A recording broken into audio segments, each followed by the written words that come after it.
Traveling the Vortex.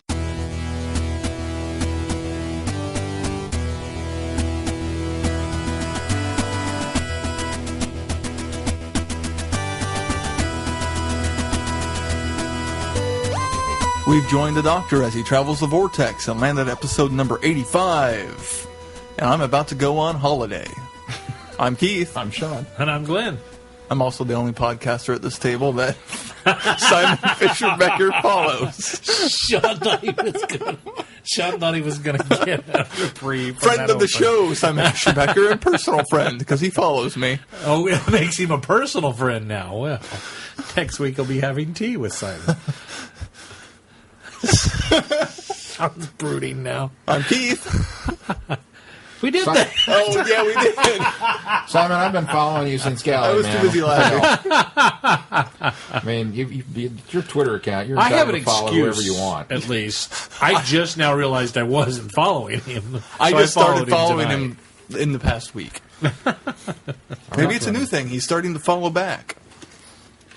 Maybe he didn't follow back at first. He followed Shatner, Well, that's Shatner. Simon Pegg. That's Simon Pegg. I'm sorry, Sean, but you're no Simon Pegg. I knew Simon. You, sir, are Or no no Simon. Simon Pegg. There's your episode title. How was your guys' week? I'm going to need a beer. It was good. Excuse me, podcasting juice. Want to grab me some podcasting juice while you're in there? Well, since you was up, Oh, well, Mr. I am following Simon Fisher Becker. He's a close personal friend of mine. I think you can get your own podcasting. I'm going to be a little long-winded, so do you guys want to go first? I'll go first since Sean's not sitting here. Sean's getting podcasting juice. Yes. Sarah and I moved. You moved? Where'd you move to? Same complex, different apartment. So we were recording this week in our old studio, and we will do so until the end of August. Yes. And then, Beginning when of Doctor Who September. returns, we will be in our new studio. It's still Sean's apartment. So Yes. it's, He rubbed in the Simon Fisher Becker and I kicked him out. we got a one-bedroom in this complex and moved everything Friday and Saturday. Same complex, 2 buildings north? Or west? 2 buildings west, 1 building south. South. Building number... So you're over Four. there between where I used to live and where Sean used to live. I'm in the building Sean used to live, just Oh, on yeah. the Well, just but on the you're- other end. Right, that's what I mean. Yeah. 'Cause You're in between the building I used to live and where Sean used to live. Yeah. Right, he's in that portion that nobody I know I was has in ever that. lived in that building. You're first. Holly's I have Holly's known best persons friend. in Technically, every you- building here except for that one. And you're Holly's- Technically, you lived in Holly's that building. best though. well, you're friend. on the other side of the wall, though. Yeah, but it's still... That's one building. Holly's best friend in high school. Megan, well, she's Finkeldye now, but I can't remember what her last name used to be. Anyway, she lived in that building. Really? Yeah, the end. Jesse used to live in the building behind us. Oh. Ah, see, there you go. What about the one behind that? You've known somebody in at least every building, almost. Is that, what's his face and his wife? Is that 2 buildings back? What's his which one was face Dave in and when his they I were- can't remember his name. my building, because we determined it might have been even my apartment. Well, my old apartment. When they were building their house? No. Oh, you're no. He lived here. Wow, even before I moved But here. didn't Dave and Long, Laura move in long here ago. for a little bit when their house was being built? You know what? They sure did, and it was the building right behind you. Oh, so it was the same building. Then Jesse must have been in the third one then. Oh, okay. Yeah. Nobody cares. You're right. They did live here. I forgot about that. Well, he lived here And 15 years ago over in the building I Holly and I didn't know used to that. live in. And Yeah. you might have shared the same apartment. Yeah, and it might have been my apartment. as a Well, matter of Blake fact. used to live in this Yeah, apartment. We know for And sure Blake he's did. moving back into this apartment. Well, right? Yeah. Oh no. Not yet. He's still trying to figure it out. He's decided he can't put up with the shenanigans that are going on. There's just too much Star Trek and Who on the Wall. There's too much. I'm sure that's it. He's overly stimulated every time he comes over. He can't sleep. He wanders the house going, "I'm Batman." Well, I do like the way it's laid out. It looks fantastic. It's very doesn't open look like now. everything's crammed in here. No offense. Well, you get rid of Keith's stuff, and there's a lot of room. There's a whole empty room. Yeah. I told Mel it was really sad. As I looked around today, and she's like, "It looks great." And I was like, "She said what?" And I said, I have enough stuff to fill a 2-bedroom apartment. Well, you haven't moved into the other bedroom yet. There's nothing in Keys. Which is why you haven't moved in with Mel, because you had to have no place for your stuff. I said, yeah, except for all the stuff that's at your house and in my mom's basement. It could be a storage room. Yeah, very easily. So. Wow. But so we did that and had some adventures along the way. Like, Chrissy just moved, too. Yeah, she did. She did. Congratulations on finding your new Congratulations. apartment, too, Chrissy. We're very excited. Could have moved in here. I offered him Friday night. She said it'd be a really long commute. Our library's hiring. Yeah. And I think it's a very nice library. We had some adventures in moving, along with went to take a shower Saturday after moving, and no cold water pressure. Wait, what? Yeah. That's what I But you said. had hot water? No cold We had water. hot water. You heard No, that right, no folks. cold water pressure. Turn on the What? faucet, and hardly anything came out. But you turned hot water on, you had plenty. Yeah. That's usually the opposite. That's bizarre. Well, maintenance came out today, finally. After 3 days of taking a shower in the You rain. could have come over here and showered. That was a lot of work. I had to bring all my stuff over. All my stuff is already over there. I had to haul it all over. You've lived here for 8 months now. You should not be... The sight of a guy walking down the street in a bathrobe and a shower cap with a rubber ducky and a brush in his hand. this is the not man that gets unusual. up at 12:15 to get get to work at 12:30. I called him at 10:30 this morning, Hey, knowing I was going to wake him up to ask him about shoes. and I was okay with it. You didn't let him know? I have never heard your "I just woke up" voice. Oh my God, it sounded like you were sick. It's like Barry White. Yeah. Hello. The funny thing is, after I got off the phone with you, tunes for you this morning. Sorry. I laid in bed Barry for White only and like foghorn. And with Keith, you can't really tell either way. I laid in bed for only like an hour after you called, and then you ended up getting up. That's okay. Sorry. No, it's I all right. woke him up. Screwed up his whole day. Uh-huh. Surprised he's still awake today. But the Black main- shoes, white laces, white trim. Yes. Okay. Traditional I knew that. Traditional black jokes. I didn't. I wasn't If you sure. were accepting my texts, you'd know You that. didn't text me that. But I called him to make sure. I completely forgot and they then were all after blacks. he was so asleep this morning, or sounded so asleep this morning, I thought, I hope he really answered me. I thought, well, if I'll find out later, and if I do, I'll bring him back. His eyes Yeah, were they're closed. all black. It's all black. No, I said it wasn't all black. So Oh. So, did we talk about this last week? Wearing chucks. we With talked our about it tuxes? last week or the week before. Yeah. Okay. I didn't know if people knew the reference. It was on podcast. We are tangenting here. We are tangenting But here. maintenance guys came out and fixed. We have water pressure for cold again. Yay. Apparently, there was a lot of sediment buildup in the pipes. Huh. And so tomorrow they're going to come in and replace the giant hole that's under our kitchen sink and bathroom sink. To get to the pipes. Yeah. I get Yeah. you.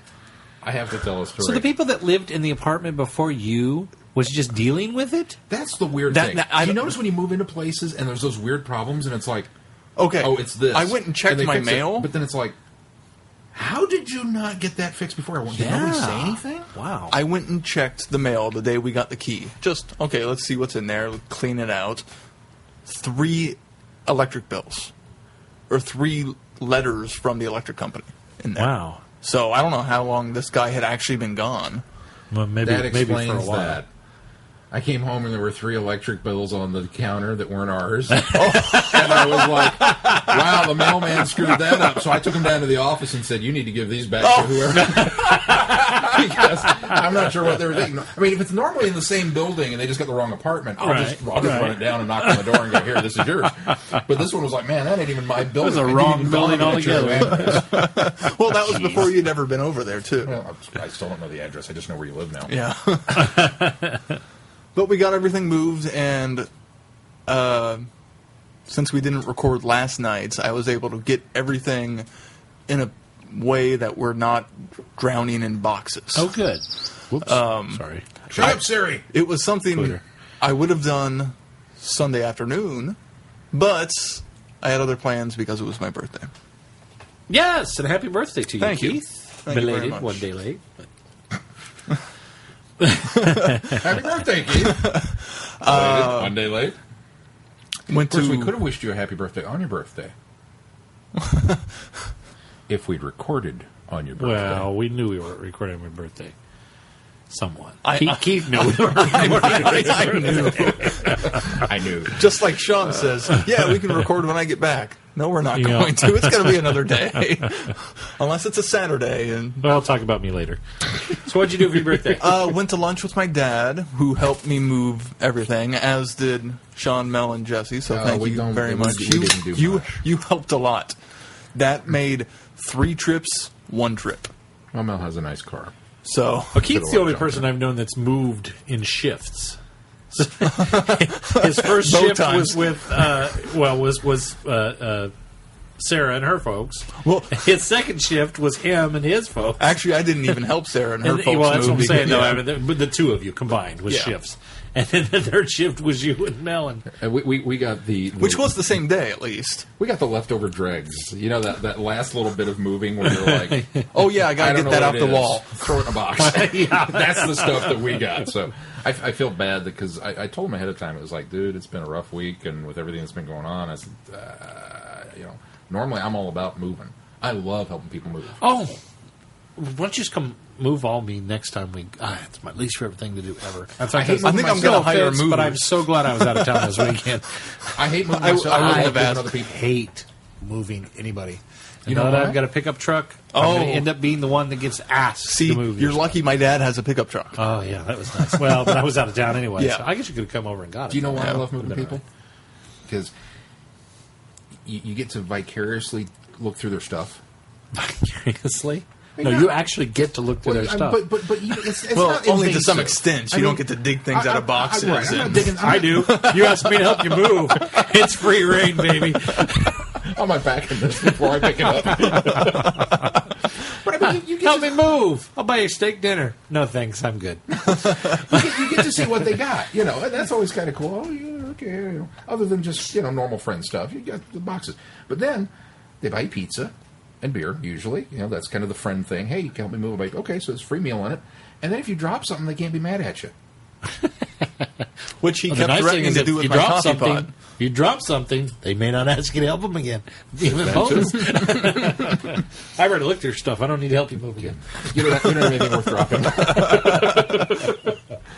I told Sarah she had his coffee pot all boxed up and ready to, or he had his coffee pot all boxed up and ready to go. She picked it up, and I told her, I said, you ought to fill that with broken glass. Take the coffee pot out, put a bunch of broken stuff in it, and then we'll just go huck it off the thing and watch him cry.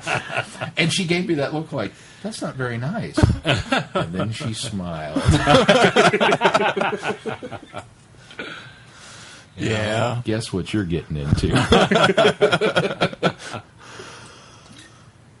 But I didn't get to get everything organized because of birthday stuff, so I had lunch with my dad after he helped me move Saturday, and then we had dinner with my mom and cousin and her boyfriend, and they came over and saw the new place.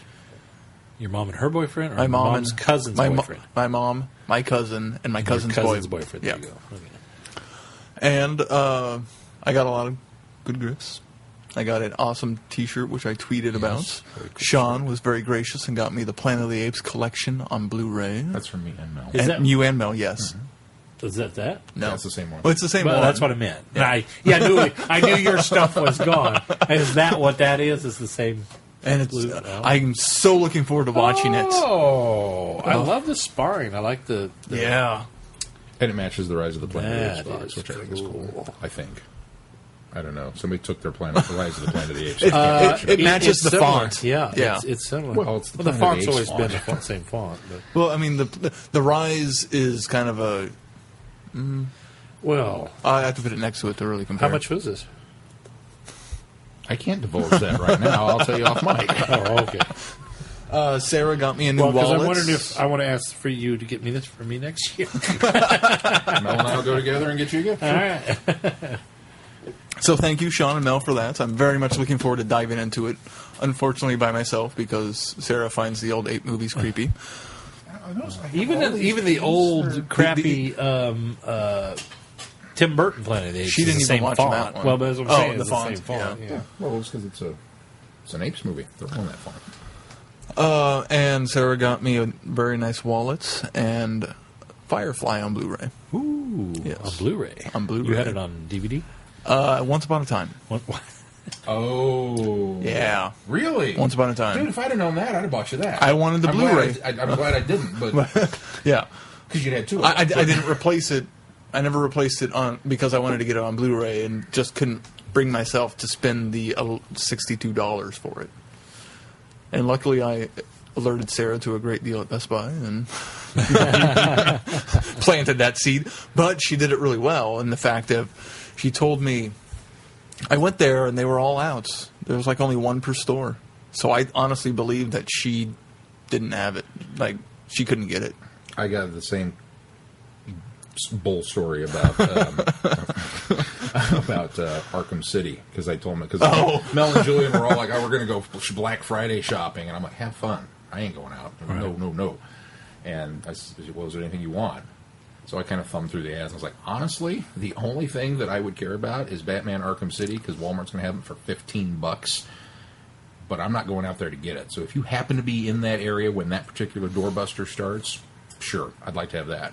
And then she gave me this great, it was insane, and people were climbing over children to get to things. And, there was a human sacrifice. Which I was there, it almost was that. That was all true. You still managed to get it. And I didn't get one. I was like, okay, no worries. And then it was under the Christmas tree. And I just finished playing it. So. The only exaggeration in that whole thing you just said was the fact that you didn't get it. I was there for the ritual sacrifice. I saw it happen. Wicker Man! So it was a very good weekend. Oh, good. Sounds like you had a good weekend. Yeah. Sean, Busy, exhausting, but good. Sean, what'd you do this weekend? Well, I kicked my roommate out. That no good bum. Yeah, he was terrible. And then I ritualistically burned all his stuff in a giant Wicker Man statue on the front wall. He thinks I moved it. I didn't. All the while yelling, unpacked it all yet. "Why, Simon Fisher-Becker, why?" I found out that Simon Fisher-Becker's not following me. Well, you had a lousy weekend. Yeah, this weekend kind of sucked. I've spent a lot of time in my apartment, which is not... It's rare for you. That's just it. It sounds really weird. It's like, Keith's gone, Sean's here now. And I don't want it to seem that way. It's just that there's been stuff to do. I just viewed it as if we would have been here, we would have been hanging out all weekend. It just happened to be that I was because here we didn't all have anything weekend. going on because we were moving. So And then, I took advantage of the fact that Keith has moved his stuff out and kind of reshuffled the living room a little bit. And, I was surprised how quickly it took you. We came back to get the remaining stuff after a couple of hours. And it was already rearranged. Oh, how sad! It was The body wasn't even cold. It was OCD because there's a hole in the wall. That was it. I understand. I know why he moved it.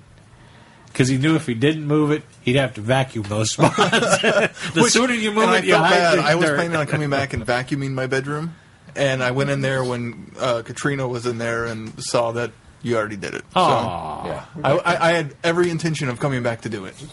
We just did. Yeah. He grumbled here. Oh, God, I can't believe how filthy and disgusting this guy was here. Got to get all the Keith's dirt out. I made Mel do it. But he moved his computer desk. There was a hole in the wall. And then I looked at those bookcases and went, that would fit on that hole. So I moved them. Yeah. Billy They did do. the furniture They fit case. great. So, yeah, Yeah, it looks good. Just got to revamp things. And then... The shrine has shrunk a lot now. the shrine's shrunk, depressing. yeah. We haven't set up our shrine yet. There's no Matt Smith on the wall looking over the massive army of action figures and the Hoodum anymore. It's all just Now you got to go out and get your my own. 2 Daleks and my Cybermen and my 10th Doctor and my TARDIS, and that's it. Looks like my Doctor Who collection now. Wow, I'm the newbie and I have the biggest You have collection. the biggest collection of Doctor Who. That's certainly true. Sean did keep the Weeping Angel in the see moving out that. in the I see breakup. that. In the breakup. We didn't discuss that, actually. You got the angel and the divorce. I got the angel. You have the tree. I don't have a tree. Oh, well, so it'll stay with the tree then. Maybe Glenn can make me one for Christmas this year. And that can be his gift to me and Sarah. Well, maybe I'll do it better than that one. I learned. No, that one turned out fine. I'll be the first to admit it. But it wasn't exactly exactly how I wanted it, and now I know how to do it better. I picked her up to move her and dust her when we. She's heavy. I won't use that much modeling clay next time. That's for sure. What? She's literally still kind of tacky. Well, part of me wonders if it's not adhering to the modeling clay, because I'm sure her wings aren't. I didn't touch the wings. Wings are not. Yeah. It may just be that it's clay underneath there. Yeah. Maybe it's it could just be the clay is. Feeling, maybe, but I'm not complaining. Feels like she doesn't have spots coming off. Stop feeling up the angel, Keith. You're engaged. Knock it off. 1 week to go. But, so enjoyed the break in the weather. Played some disc golf today. And Yeah. Nice break in the weather. Even the weekend would have been great. I wish I could have gotten out We to play. dropped from being in the triple digits and upper 90s to, it got up to like almost 80 today. I think. It's an upper 70s, they were saying. Upper 70s. It was gorgeous today. It was actually How cold lucky this I morning. am for moving. Could you, a week ago? Oh, yeah. It would have been horrible. My uncle is redoing his sunroom. So they're literally, like, they had one of those. You remember the old Subways that used to have that glassed off section of the restaurant that was like a big round kind of thing? Oh, yeah. That's It what was his bulbous out sunroom of the looked front like. of the restaurant. But they didn't pour a real foundation on it. It was just a slab. So when they bought the house, everything was kind of starting to lean Oh, a yeah. little bit this way. And so they ripped all that out, and they're putting in new studs and new walls and new windows, and they're going to, all that kind of stuff. And they have been doing that this week. And it's like, well, you guys lucked out because the weather really Turned around. turned for Yeah. it.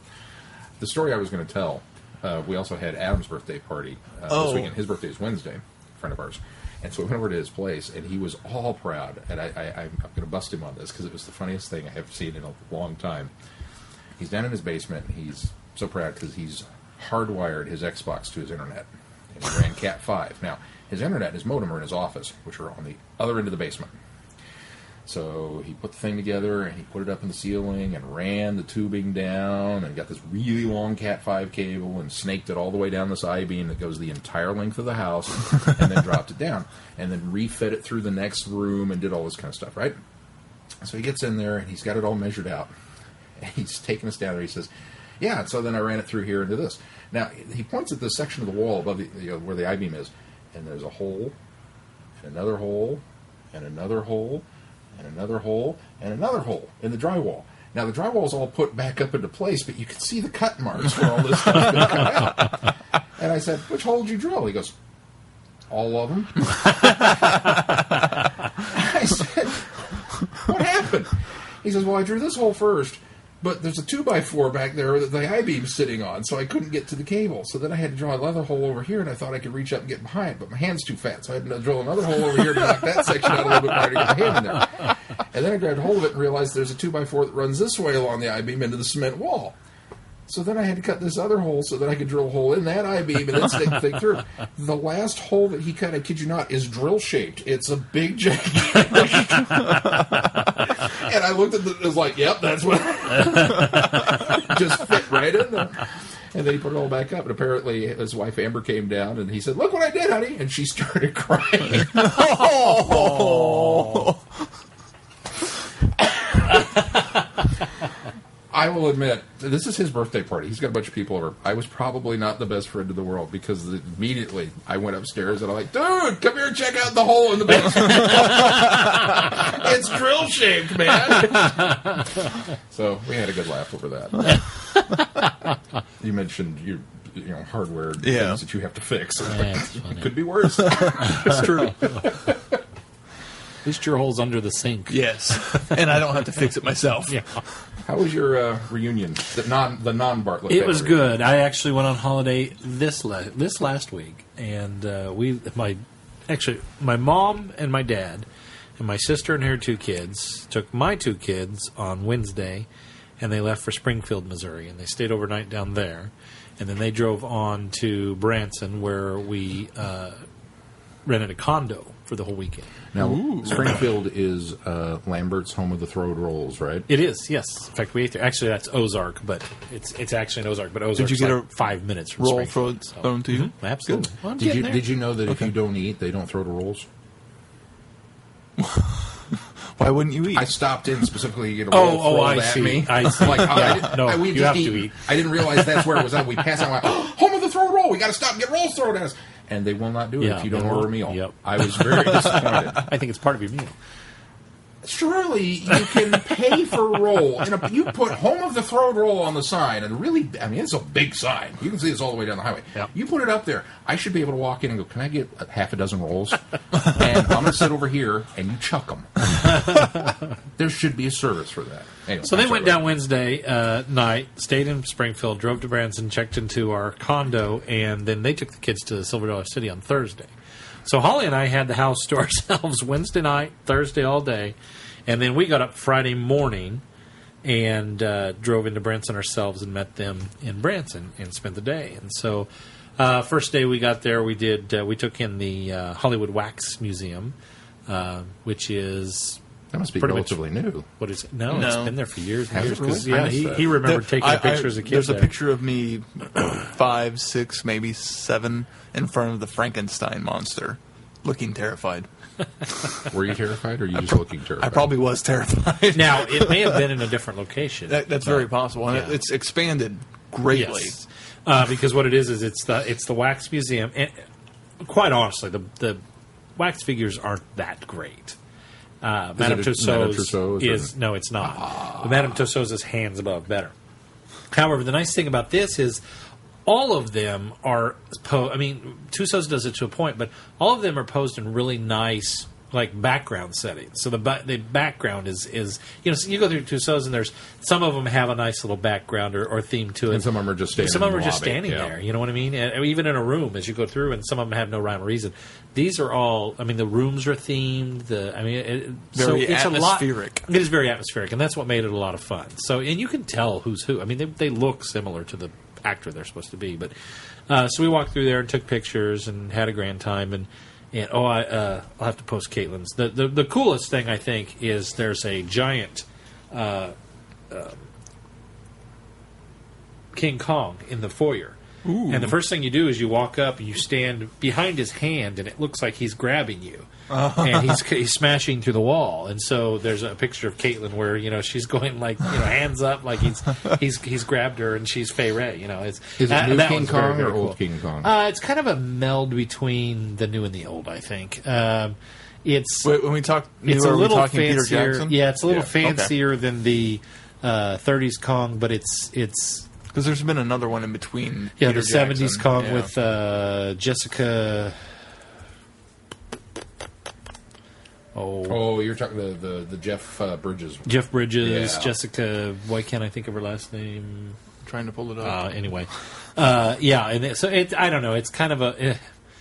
Honestly, it's a mix between the three, if you ask me. Oh, okay. I mean, it looks more like a real monkey, but it's not quite. Well, excuse me, ape. Yes, I just offended King Kong and apes everywhere. It looks. So then. That was the first one in one. Sorry, go ahead. That's all right. So, so there was that. That's all we did that night, and we went to the Dick's 5 and 10, which is downtown. It's an old 5 and dime store, and it's just love got 5 and dime it's stores. incredible. Nothing's down there's a nickel or a dime, but it's I was about to ask that. it's so cool because it's this old stuff.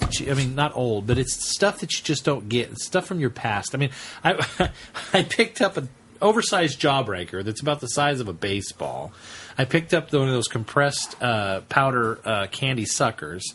I picked up an Astro Pop. Do you remember Astro Pops? They were the Red, white, and blue ones? yeah, red, white. Well, Oh, they I were saw red, that picture, They were I think. red. They were red, yellow, and green. Actually, they weren't red, white, and blue. You're thinking of the popsicle ones were red, white, and blue, but. It was yeah. Right. Okay, yeah. It's just like we're showing our age there. yeah, it's like K-Rose syrup, and it was like, I always got them at concession stands as a kid at baseball games. All right, so I pick all three of them up, and I'm carrying them around the store thinking, which one am I going to get? Which one am I going to get? And then it occurred to me I'm an adult now, and I can choose. And so I bought all three. You're an adult now and you have the money. That's right. So I as a worked kid hard, damn at the it. 5 and 10, I would have had to pick. But I did. I said, I work hard. I'm an adult. I'm buying all three. And I did. And you paid all of, what, 48 cents? No, they're expensive. I think it was $4 for all of it. We went to a similar place in Omaha. Yeah. And the prices reflect today's times, but it is that all. I mean, it's just a hodgepodge of stuff. It really is. It's a five and dime. So that was a lot of fun. We walked through that store. That was it. Went back to the the condo, and just kind of hung out the night. And then the next day we got up. We went to the Butterfly Palace, which is awesome. I wasn't quite sure about this, but I knew the kids would like it, although Caitlin was quite freaked out. The Butterfly Palace is essentially just that. You go in there, and they've got a gift shop. You go into one room. They've got all these, it's called the Butterfly Palace and Rainforest Display. And the first thing we went in was the Rainforest Display. And what it is essentially there's a lot of rainforesty type creatures in aquariums in this one little room. Nothing really special except for some really cool looking stuff. Then they have what's called the Rainforest Maze, and it's just bizarre. It's bungee cords hanging from the ceiling and you just weave in through these bungee cords. Well, I forgot about Hannah's Maze of Mirrors, which is part of the Hollywood Wax Museum, which is a lot of fun if you ever go there. I'm not going to go back to it, but they also had a Maze of Mirrors, which was very cool at the Butterfly Palace. But the coolest thing about the Butterfly Palace is this room that you go into. It's huge. I mean, it's probably three of these apartments together here, which serves nothing for the listener right now. But we know a large, expansive area with lots of. I mean, it's warm in there and humid, and it's rainforesty, and there are real trees in there, and there are butterflies. Kind of close to a football field, wouldn't it? Maybe a half a football field. Okay. And then there are just butterflies, and they're flying everywhere, free roaming butterflies everywhere. I mean, butterfly. It was awesome, and just about every type and breed of butterfly you can imagine is flying in this place, and you're just walking around in all these butterflies. It was incredible.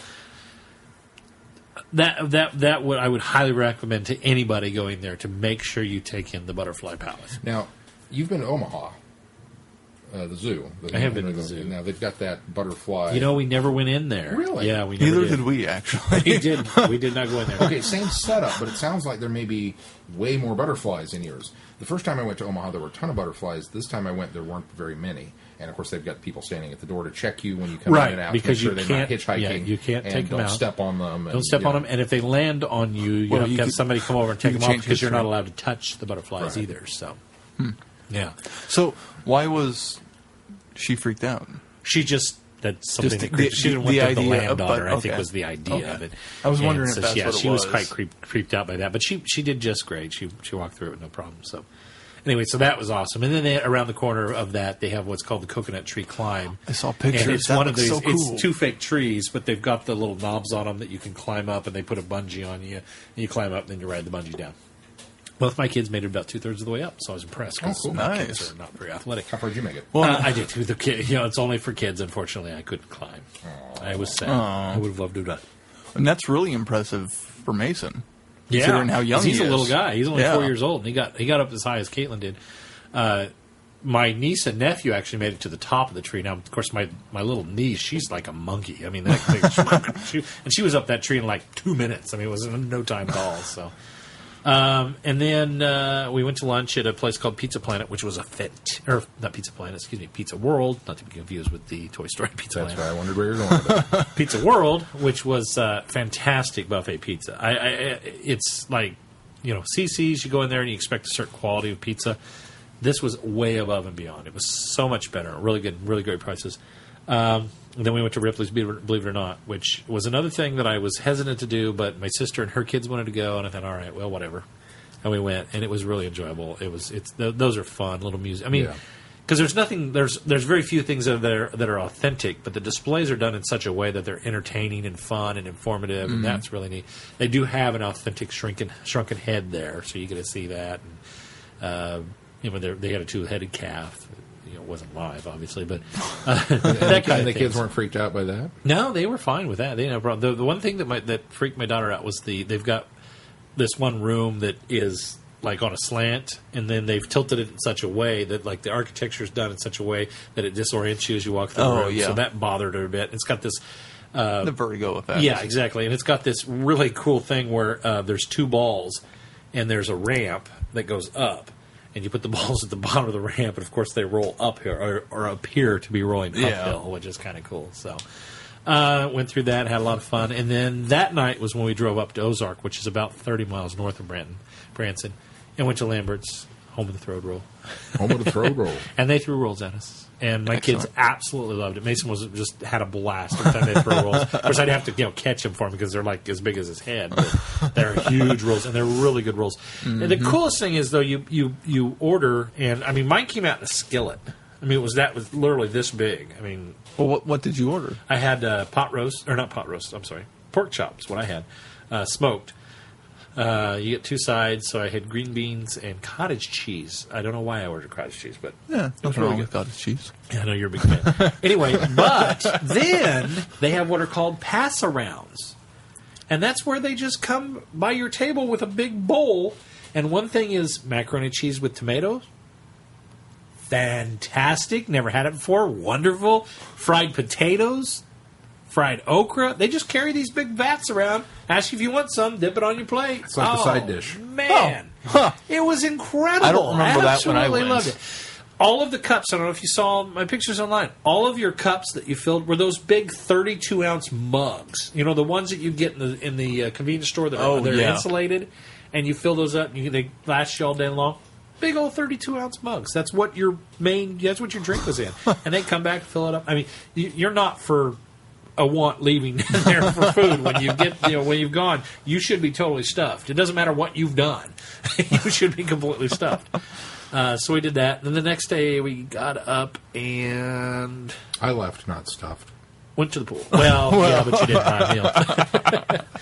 And then the next day we got up, went to the pool, and then we headed back in the afternoon. So sounds like a great and we had we met a lot of we didn't meet. I knew them, but we met with a lot of our family. I'm related to you. Hi. My mom's family was down, so we did a lot of things with them. A lot of those events were done with them, and then but they all went to shows, and we're not really shows people. You didn't take in the Titanic exhibit? No, I drove by it a couple saw the times. picture. I was the only person that was interested. Kind of what in it. The rest of the people in the crew weren't. Because there's a lot. I mean, Branson's a very cool place, but Branson's also very, very, very touristy. It's kind of the plan on spending money when you go to Branson. Yeah. It's, you got to go do this, and this, and it reminds me a lot of Vegas without the neon and a lot more cornball.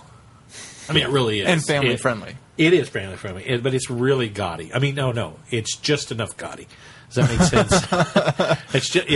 It's gaudy if it were enough any you can more look past gaudy, it. I would be going, I don't know, this is a turn off. But it'd it's be just Dollywood. enough corny that if Vegas were set in the Appalachian Mountains. Yes, there you It'd go. be Branson. That's what it feels like. Yeah. And this is the first time I've been to Branson ever. I've been to Silver Dollar City outside of Branson. We drove there on the way to Arkansas one year because I've got family that live in Arkansas. And we stopped there and drove past Branson. But that was it. It sounds a lot like a family vacation we took when I was younger. Same spots, pretty much. Yeah. See, there you go. If you, It's really great for kids. That's what we were worried about, is that the kids wouldn't have anything to do. It's more kid oriented than adult oriented. I think. Yeah, I think so too. I mean, adults can enjoy it. The attraction-y type stuff are, but if you're going there as an adult, you obviously can take in the shows, the Titanic exhibit. I mean, if you're into those certain shows, for me as an adult, I wouldn't be interested. Yeah, see, that's just it. We didn't do those shows. I wish I'd have thought to tell you, away from the Strip in Branson, but down toward the river, where they're kind of starting to kind of revamp the downtown area and build that up. They have, it's like a little amphitheater. It's just kind of like a sunken, where it's stair-step down to this platform that's out on the water. And it's the same guy that designed the water fountains at the Bellagio. And they have this thing called Fire and Water or something. We did we knew about those, and we didn't get down there. It was a cool little show because there's these big pillars that they're waterfalls come off of them, and then they have fountains that shoot up and do things in time to music, but they also have fire that shoots out of these cannons. It was pretty cool. We had planned to do that, and it was something that we just didn't get around to. And when you get down there again, you can do that. That was pretty cool. So it sounds like everybody had a good week. We did. It was a lot of fun, and we've spent a lot of show talking about that. So let's move on to the news.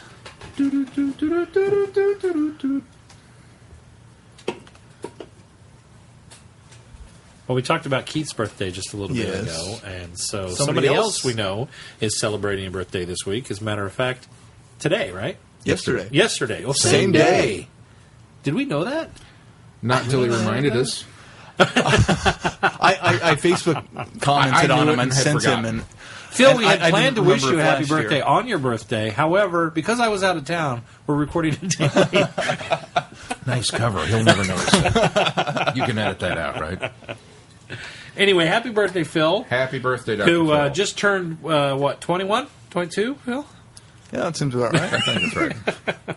Mrs. Dr. Phil would have to know for sure. Yes. But No, we don't. You don't have to divulge your age, Phil.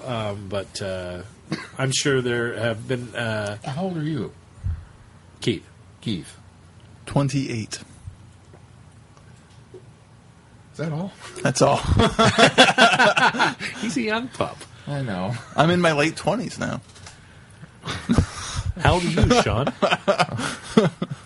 I'm in my late 30s, Glenn.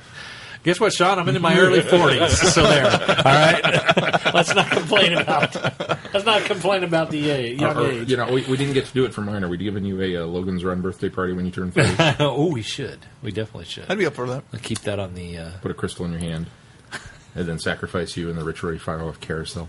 Yes. And let's see, Brad. The fiery ritual, the ritually fire of carousel. The have a fiery runner. ritual of carousel. We have a runner. We have a runner. Dr. Phil's probably the only one getting that joke right now. Someone's at the door. I know. I lock it every time I come over. I'm just a habitual locker. I'm sorry. Mel's back. It was him. One locked the door. What else is in the news? So happy birthday, Dr. Phil. Get distracted. And many there. more for you. And many more. Another doctor has joined Twitter. Really? Is Yes. he following you too? Unfortunately, no. Sylvester McCoy is on Twitter now. Something, and it's Official. at Sylvester McCoy. Oh, now you're going to make me pull it up. I think it is. I think it's just at Sylvester McCoy. I think so, too. And it is official, so you can go there. Somebody else joined Twitter just recently that, and I shouldn't have brought it up because I won't be able to think of it now. There's somebody else Doctor Who related. I don't know. I'm following Nev McIntosh, and Simon Fisher-Becker's following me.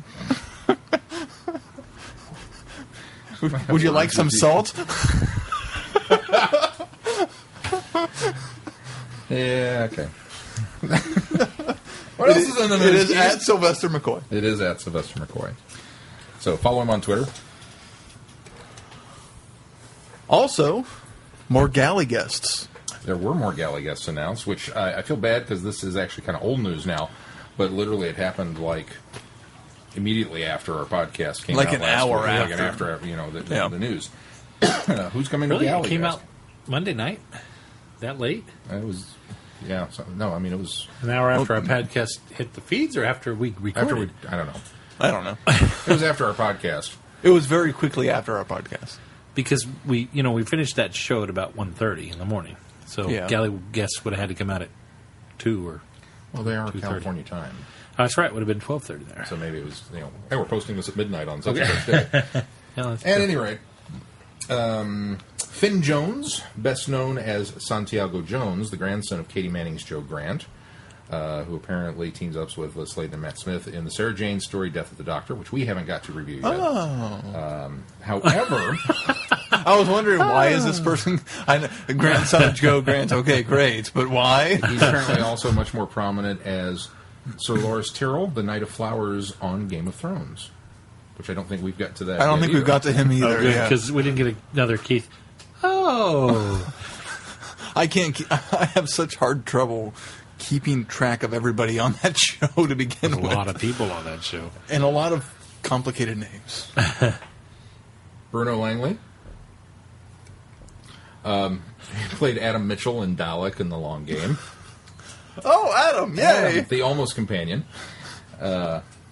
Fraser Hines. Well, he was in Dalek, too. He was 2 episodes. Dalek and The Long Game. Yeah. He said Oh, that. I didn't hear Dalek. The I Almost just heard the long Companion. game. Okay. Apparently he was also League of Extraordinary Gentlemen. I don't remember. Oh, Was he no.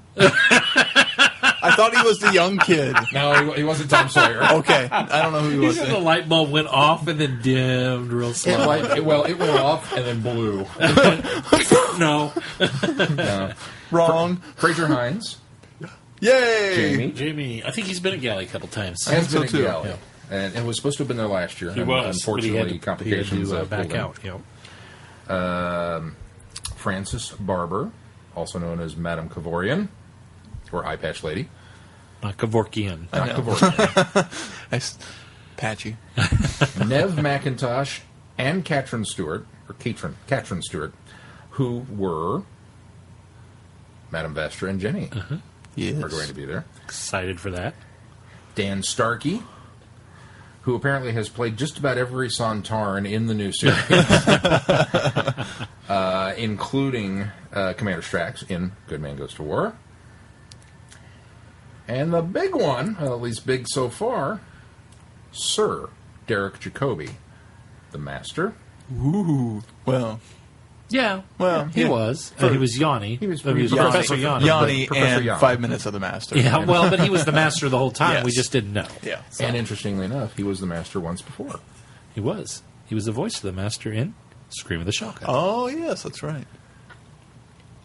He also was apparently in something, I think, called I, Claudius. I don't know. Something like that. I don't know. You may also recognize him Low-class from stuff. Gladiator, Gosford Park, Yes. The King's Speech, and Hamlet. Doesn't say which one. And the first, his Dark Materials, what was the name of that one? Golden Compass? The Golden Compass. He was also in the yeah, Golden that's Compass. right. Yeah. He has a prestigious past of acting. I don't know if I put the Not a Golden very good Compass movie. in quite the same standing as the others. Yeah, but yeah.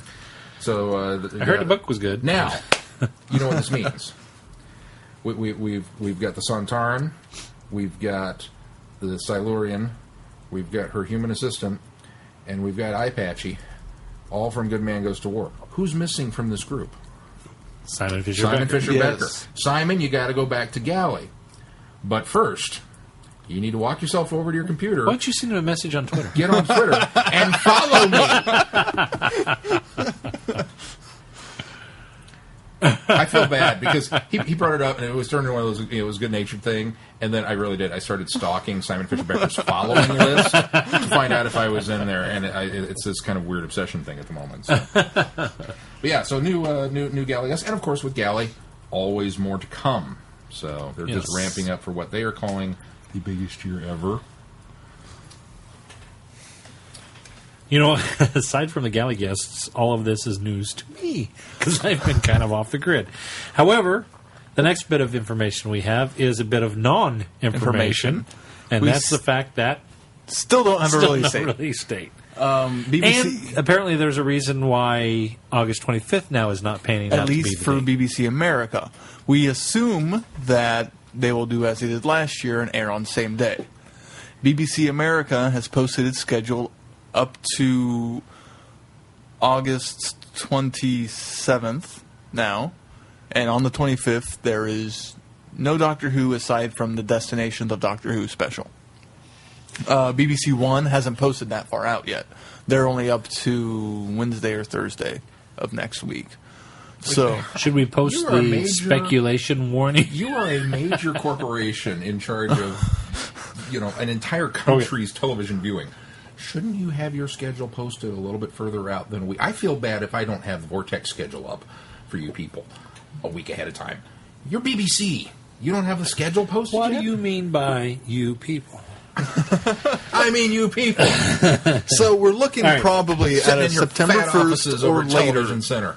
release date. Here's We all expected an announcement during Olympics at some point, and it never came. I never saw it. Well, Here- they probably cut that, too. There probably wasn't room. That was probably in the opening ceremony. Shame on you, BBC. Now, here's an issue that I have Olympic that we're going to run organizers, into, not BBC. and this is part of the reason why Or NBC. maybe BBC is holding off. Is we're going to run into a Saturday that will be Labor Day weekend, and if they fall in line with last year, in which they didn't air an episode of Doctor Who over Memorial Day weekend because they were concerned about viewership. If they start this Oh, that's on right. the first week of Saturday of August, September. September, that first weekend is the first. If that's which for some reason my calendar doesn't show it, but if that's Labor Day weekend, which it typically is the first Monday in September, that means we may not get a release that week on BBC America either. Or BBC. Well, will they do it? They don't celebrate Labor Day in Remember UK? last year they started it. Oh, and then we took a break and we were an episode behind. We got the pilot. We got Impossible Astronaut, but we didn't get Dark of the Moon. But it aired in England. No, it wasn't. No, because it started in April of last year. We got. Or we got a long stretch of day of. It was. We didn't get the. There was a week where BBC ran it. BBC America I think it was the Rebel Flesh two-parter. That's what it was. Yeah, that's what it was. We didn't get the first one. So yeah, Labor Day weekend is the 3rd. But we got 2 back-to-back the following week, I think, because we caught back up with. I don't think we got back-to-back until we didn't get break. Yeah, I thought we caught until up. we went to break. I don't think because there were only 3 episodes. It would have been Rebel Flesh, Almost People, and Good Man Goes to War. Yeah. So the memory cheats. Hard to say because we. Anyway, so my speculation is they won't launch in America on the first weekend of September either. So that'd be the 8th now. Boy, that shoots my schedule down. Yeah. Dear BBC, you're mucking around with the Vortex schedule. We need a decision here. But we sit and wait for an announcement. There's a lot of speculation and That we do. everything, but no confirmation. And BBC's Tumblr, or Doctor Who's official Tumblr, keeps posting pictures of the crew or the cast doing different stuff, reminding people that we don't have a set release date yet. It's true. Meanwhile, here's them playing video games. Yeah. There was that one. There was another one. But that's that bit of news. Next, BBC announced that a special BBC Two drama has been commissioned to mark the 50th anniversary of Doctor Who. What? Yes, an adventure in space and time will tell the story of the genesis of Doctor Who since its first broadcast on November 23rd, 1963, exploring all aspects of the longest-running science fiction series to date. The special one-off 90-minute drama will also look at the many personalities involved in bringing the series to life. And who's writing it? Mark Gatiss, and it is executive produced by current Doctor Who showrunner Stephen Moffat and Caroline Skinner. Surprise, surprise. Yeah. It was commissioned by Ben Stevenson, controller, drama, and Janice Haldro, controller of BBC Two. So, Gatiss said, quote, "This is a story of how an unlikely set of brilliant people created a true television original, and how an actor, William Hartnell, stereotyped in a hard man roles, became the hero to millions of children. I've wanted to tell this story for many years than I can remember. To make it happen for Doctor Who's 50th birthday is quite simply a dream come true." Woot. It's very cool. Looking forward to that. Cool. And we heard rumblings about it earlier this year. That I can't remember what talk show that they asked Gatiss about it, and he kind of had to dodge the question. Right. So we kind of had an idea that this was coming, but it's great to see an official announcement. Terrific. Our last bit of news. Keith, you want to take that one too? Yes, I will. Because you're the one that's going to go all fanboy all over us again. And Matt Smith has said that Stephen Moffat's plan for the next series of Doctor Who will leave fans teary-eyed. This is according to Digital Spy. Series 7 of the long-running show is beginning... I'll skip that. Smith revealed to The Sun that Moffat... The Sun? The Sun. That Moffat has already pitched ideas for the next series to him, and fans are in for a treat. He says... The Sun is not a very credible source. His first episode sounds great. It hasn't been written yet, but the idea is brilliant and as mental as you'd expect from Stephen Moffat, so there's a lot to look forward to. When Stephen Moffat was going to pitch the next season to me not long ago, he said, "Are you ready to cry?" And he also says that fans won't be disappointed in the 50th anniversary celebrations, and Moffat will do something brilliant. So it's the sun. Take it with a grain of salt, but it sounds... It's the sun, so it means it won't be true because every bit of Doctor Who news that comes out of the sun is a complete lie. I believe the sun had Jenna Louise Coleman first. I don't think that's true. I think that's true. Because I didn't believe it. I said, no, this woman's not going to be the companion because it's the sun. We're still on the assumption then that next season is Matt Smith's last season. Okay, let's move on. He's going to die. I think it's going to be teary-eyed because he's going to become a girl. All right. What? Jenna Louise Coleman. Companion is the Doctor. Yeah, companion is the Doctor. Yeah, they're throwing that about there. Spooky. All right. Well, let's move on special. to feedback. Oh, is that my cue? That's your cue. That's why I pointed at you. You Feedback. You usually do something here. Feedback.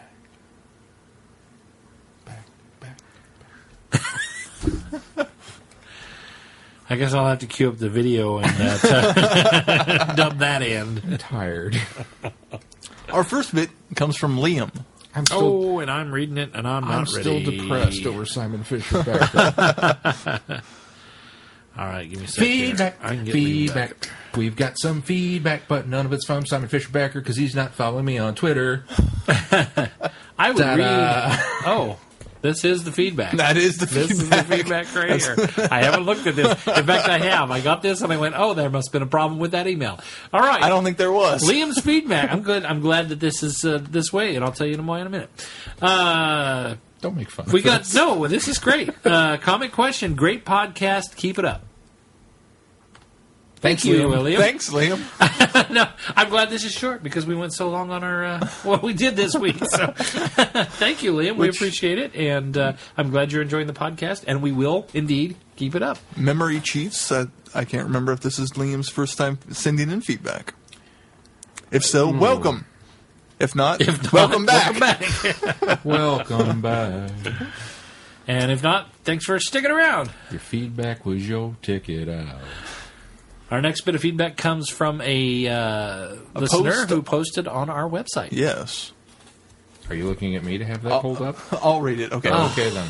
I had one responsibility. That was Galley. Hi, Kansas crew. I'm Scott B. from Philly, a longtime fan, first-time commenter. While she wasn't under scrutiny this time, I've rarely ever heard the proper defense given for Tegan's abrasive, for some, personality. So here's mine. After Tom Baker's overpowering cult of personality, JNT wanted to go far in the other direction. From one main star and a couple of supporting players to have a more ensemble group. He toned down Davidson's Doctor to make him more fallible, less all-knowing, and more easily flustered. He needs someone to help bring that out. Nyssa is too prim and proper, too much in control.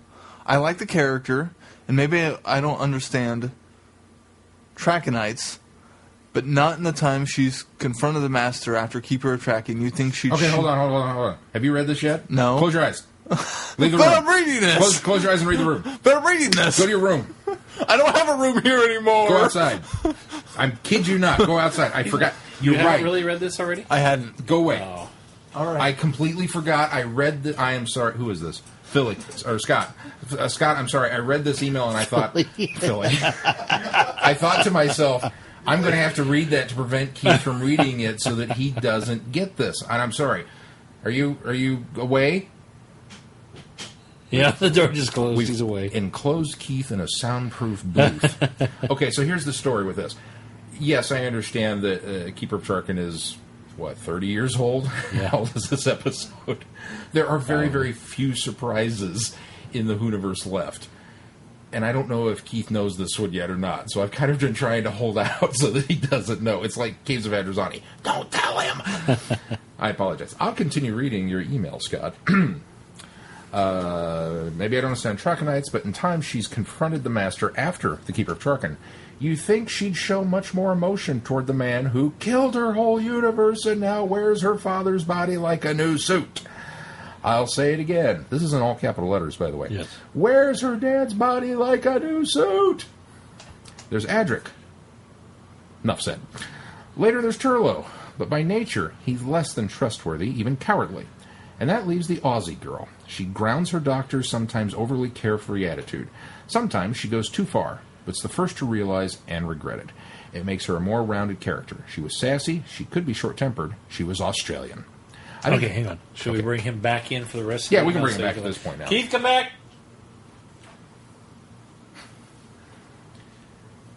Do you have the intercom hooked up to the soundproof room so that you can... Apparently not. There he is. Okay. Okay. So don't read. Don't read. You need to not look at that email. He's going to continue the email. I'll continue reading. Okay, you continue. We read over the spoiler part. Okay. There was a potential spoiler for you. Warning. Spoiler warning for you. So, for everybody else, it's spoiler warning ahead. For you, it's go away. Go to your room. Go to your room. Go to your room. Go outside. Where was I? I think J&T should have trusted Davison more to do work like he did in Frontios. Not worried about an ensemble, just giving him one companion. I think Tegan would have worked better with Colin Baker, especially if you've seen that skit. I think it was from Blue Preter.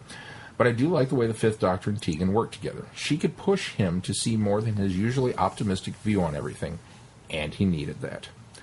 Finally, I admit that when Janet Fielding joined the show, I was 15, 16, and she made a huge impression on me. I never knew short hair could be so attractive. Remember, this was the 80s. And I'll never forget the outfit she wore in Resurrection of the Daleks. Black leather skirt and all. Even now, nothing bores me more than a woman who never disagrees or argues with me. I like feisty. Thanks, Tegan. Scott from Philly. P.S. I think the Schalke Doctor should I think the Schalke Doctor should be from the same dimension where Rose Tyler and her family live now. Ooh. New Big Finish series. And again, Scott, I apologize because, like I said, there's a few of them out there that we're trying to keep from the newbie, or you're not a newbie anymore, you're a novice. We're trying to keep from the novice, and so that was kind of one of them. I will admit, though, when I read this, I thought to myself, there's something to be said for that. He makes some very valid points about Tegan. I mean, we've, mouth with legs and all that, but she does steer Davison in a way that might be needed because of his doctor's kind of, I don't want to say wishy-washy, but he's so low-key about so much that sometimes you need her in there pushing his button to get him to react to things. Am I wrong? No, I think you're. I think I could see that. I don't know all of his points. It doesn't mean I'm going to like Tegan anymore based on that, but it may give me maybe a more of appreciation. I have a new appreciation for her after reading this email. Absolutely, I do. I hadn't thought of that before. Although, I agree with the outfits. Short hair, black leather skirt. I'm with you, Scott. Well, thanks for writing that, Scott, and coming to the defense of the Tegan as a companion. And hi to everybody in Philly. We have to add a push pin to our wall now. Yeah, we do. We do. Why don't we really have a we should. A map? We could have a map on a little piece of corkboard and push pins. We need to do that. I'm pretty sure we could do that digitally. I'm sure we could. Yeah. Google Maps. Can't All right. Siri do that for us? Yeah. All right, moving on. Timelash. You blocked her too, didn't you? I did. We have any other feedback, or was that it? That was it. Yeah, surprisingly enough, short feedback. All righty. Let's get That's into why we went so long in what we did this week, because we knew we had little feedback. Is that why we did? Yeah, okay.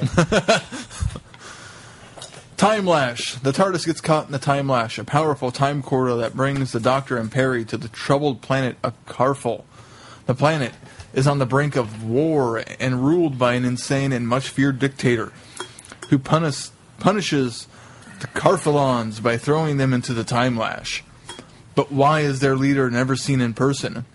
Because he's fugly. And what links Karfel with the 19th century Scotland and a young writer named Herbert? The Doctor arrives just in time to find out. Dun, dun, dun! I really enjoyed this story. This is one that I'd seen years and years and years ago, and I don't think I ever saw all of it. It was just kind of one of those bits and pieces ones that I tuned in one night and was like, what is this? Oh, this has got to be Doctor Who. This show's still on? And, just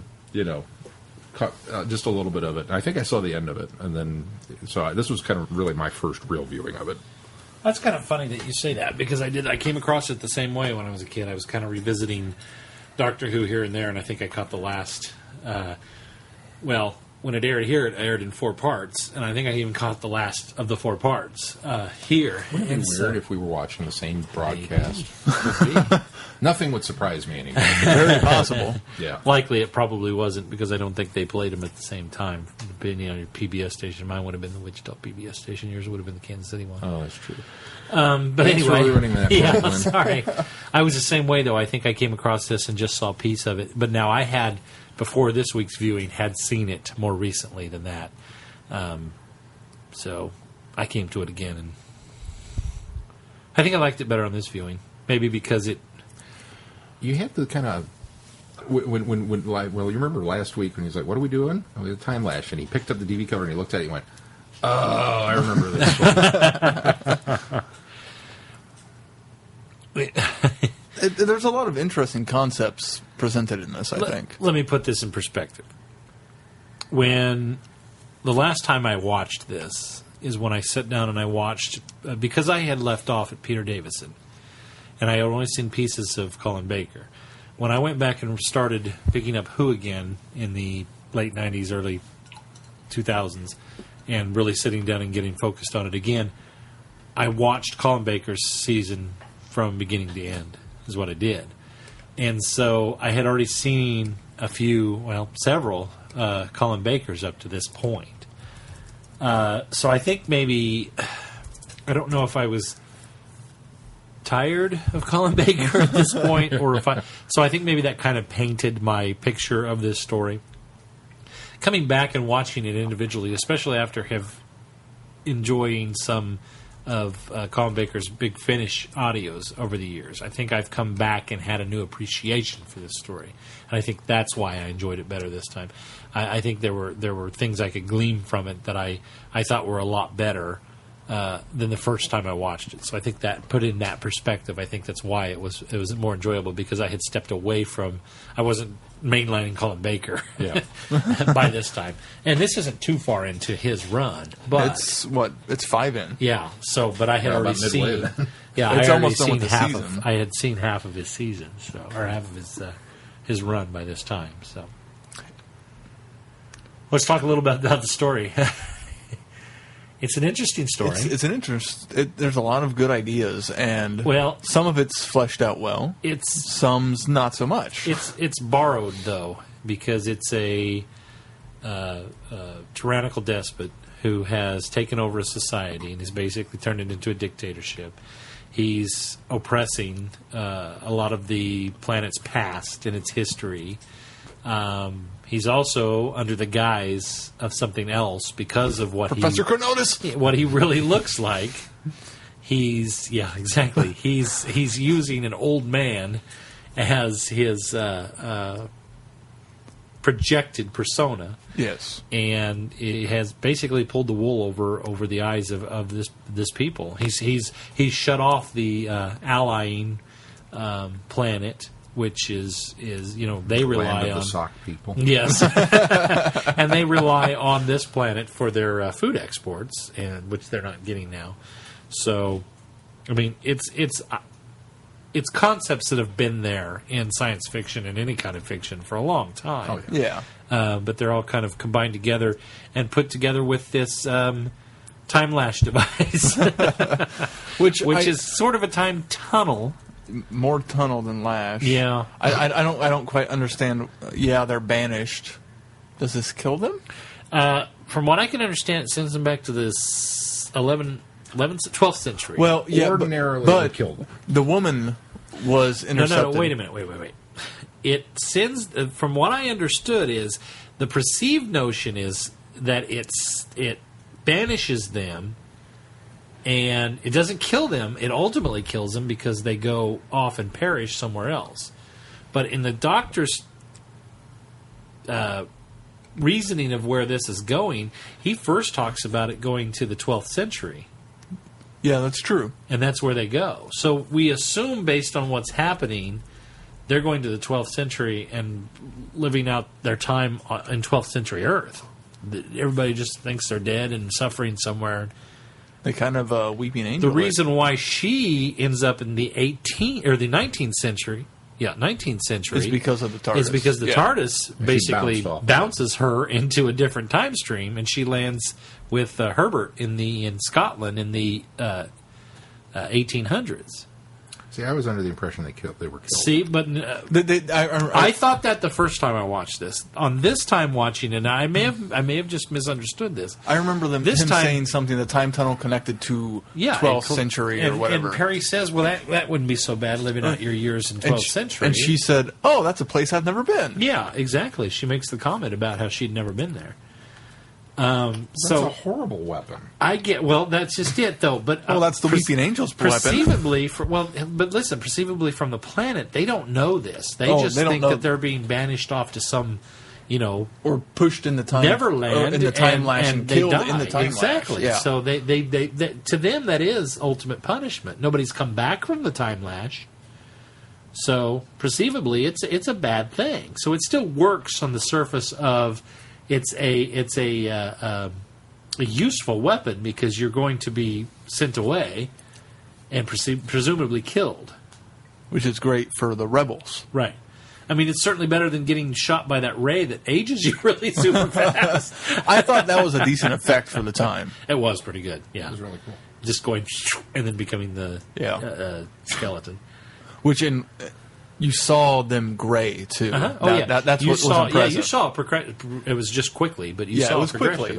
And it seemed like the first time they did it, it was a little bit slower, just so you got the idea of what they were doing. Yeah, it was a much better effect the first time they did it. Yeah. The second one, I don't know if it was just the way the skeleton fell, that it was kind of clump. Well, that looked like somebody dropped a skeleton. That's just it, though. You don't see as much of the effect. So I think the idea is because you got to see it once, you already know what it does. So I'm not complaining at all because I liked it.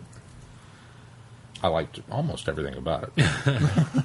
Well, and the reason why the 12th century is important is because isn't that as long back as they've been seeing the Loch Ness Monster, and that's where the creature ends up going to. So they believe that that's where Nessie comes from, or that's what is implied. Possibly, they don't say it outright, but. Well, he must really. Although there's more. another theory in the Doctor universe, but we'll visit that later. I thought his motivations were interesting. That he was trying to make more like him. I guess. I mean, he see, I never got that impression, Keith. Well, he was getting a bride, and he was, but that's just it. He wanted to, initially he was going to kill everything with a central nervous system. Except for the Morlocks, and reign as king over them. But then you get the impression he gets smitten by Perry. Well, weren't we all? And impressed, and so he wants to mutate her so that she that's the thing that bothers the heck out of me. Is every time there's some disfigured ruler, they want to disfigure their bride just so that they won't love anybody. They can't love anybody else. Right, but here's the problem I have with that. If he's going to kill everybody anyway, why not keep her beautiful? So she's not going to be able to love anybody else. She's not going to love him even if she's disfigured. I'm sorry. That's true. So let's just keep her pretty and keep her as a slave love anyway. I mean, come on. It just doesn't make any sense. I think that probably had more to do with a breeding plan. That way they were still. You never get the impression though that it changes their DNA. It just disfigures it. Well, I guess it does. Wouldn't disfiguring change the DNA? Well, now here's the thing. It doesn't change the DNA. In this way, though, he is, and I guess the gas, whatever they're going to use on her, it does. They said it mixes species or something, doesn't it? Or something. Well, yeah, that was. He was hoping to recreate the accident that the creature would become enraged, and then become part fusion of her. would happen. Exactly. And, so that's true. So. I guess maybe for breeding that was a. So he's hoping to send his progeny to the Morlocks later. So and Perry's role in this was very disappointing for me.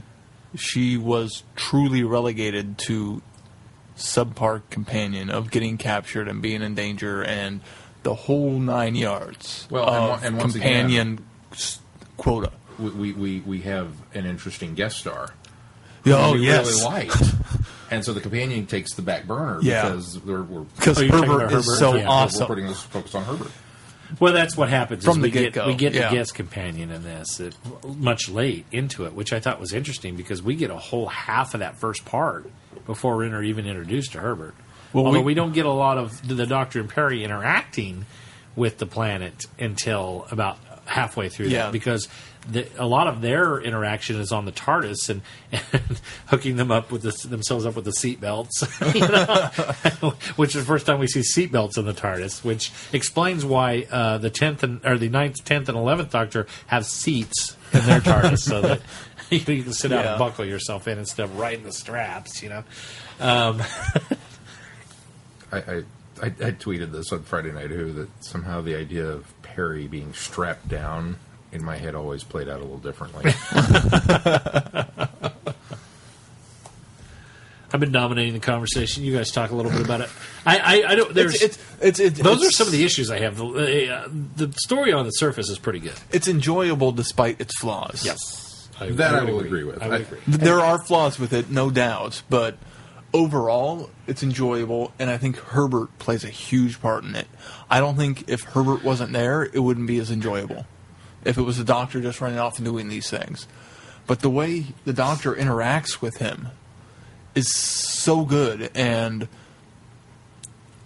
you don't agree? I don't think it's any different than Perry. He Perry have he belittles Perry he and every Perry chance he has gets. the same relationship and the same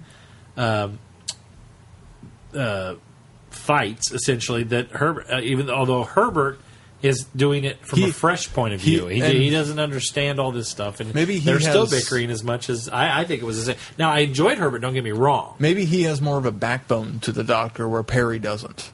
No, where Perry almost takes his Herbert crap. didn't have a backbone to the Doctor at all. He never once stood up to the Doctor every time the Doctor said, "No, we can't do this because of this. No, I know more about this because of this." No, he doesn't. But he still doesn't listen to the Doctor and goes off and does his own thing. And sneaks onto the TARDIS repeatedly. That's what I liked about Herbert, Yes. was the fact that he was defiant enough to sneak onto the TARDIS. He was at the end, although he has no backbone because he decides he's going to stay there, and then all the Doctor has to do is call for him, and he's like, "Oh, okay, goodbye," and he starts shaking hands. I mean, I guess that's true. He doesn't have a spy. It just feels more abrasive and abusive to Perry than it does to Herbert. The Sixth Doctor and Perry have an old married couple relationship. They have an old married, about to be divorced couple relationship. They just haven't filed the paperwork yet. In a lot of ways, it's almost a carryover of Tegan. With that kind of, but almost reversed. Well, it's button pushing, but it's Perry from the standpoint that she comes to the Doctor with a legitimate question. So why are we doing this? And the Doctor kind of goes, "Ah!" And then she kind of backs down. But she's still fuming about it. So then 10 minutes later, she's going to go, "Well, what about this?" And he's going to go, "Ah!" I think that's what I don't like about the Sixth Doctor is he goes whenever a question's asked. They have a very it's interesting, and I've read reports that apparently both Colin Baker and Nicole Bryant have kind of complained about the way they were written and pushed to play that because that wasn't the relationship that they saw that they should have. Yeah. And I think the fact that they're very good friends to this day kind of lends and credence she to that. came off of having a pretty good rapport with Davison's Doctor as well. That's what's odd about this. Of course, we start you.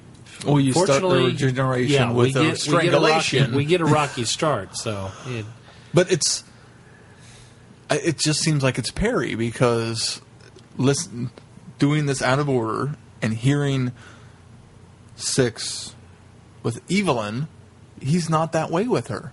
But he's not even that much that way with Perry in the Big Finish audience. I think that's the only thing. I think he was in Whispers of Terror. Maybe there's chiding an her attempt constantly. Maybe there's an attempt to do that.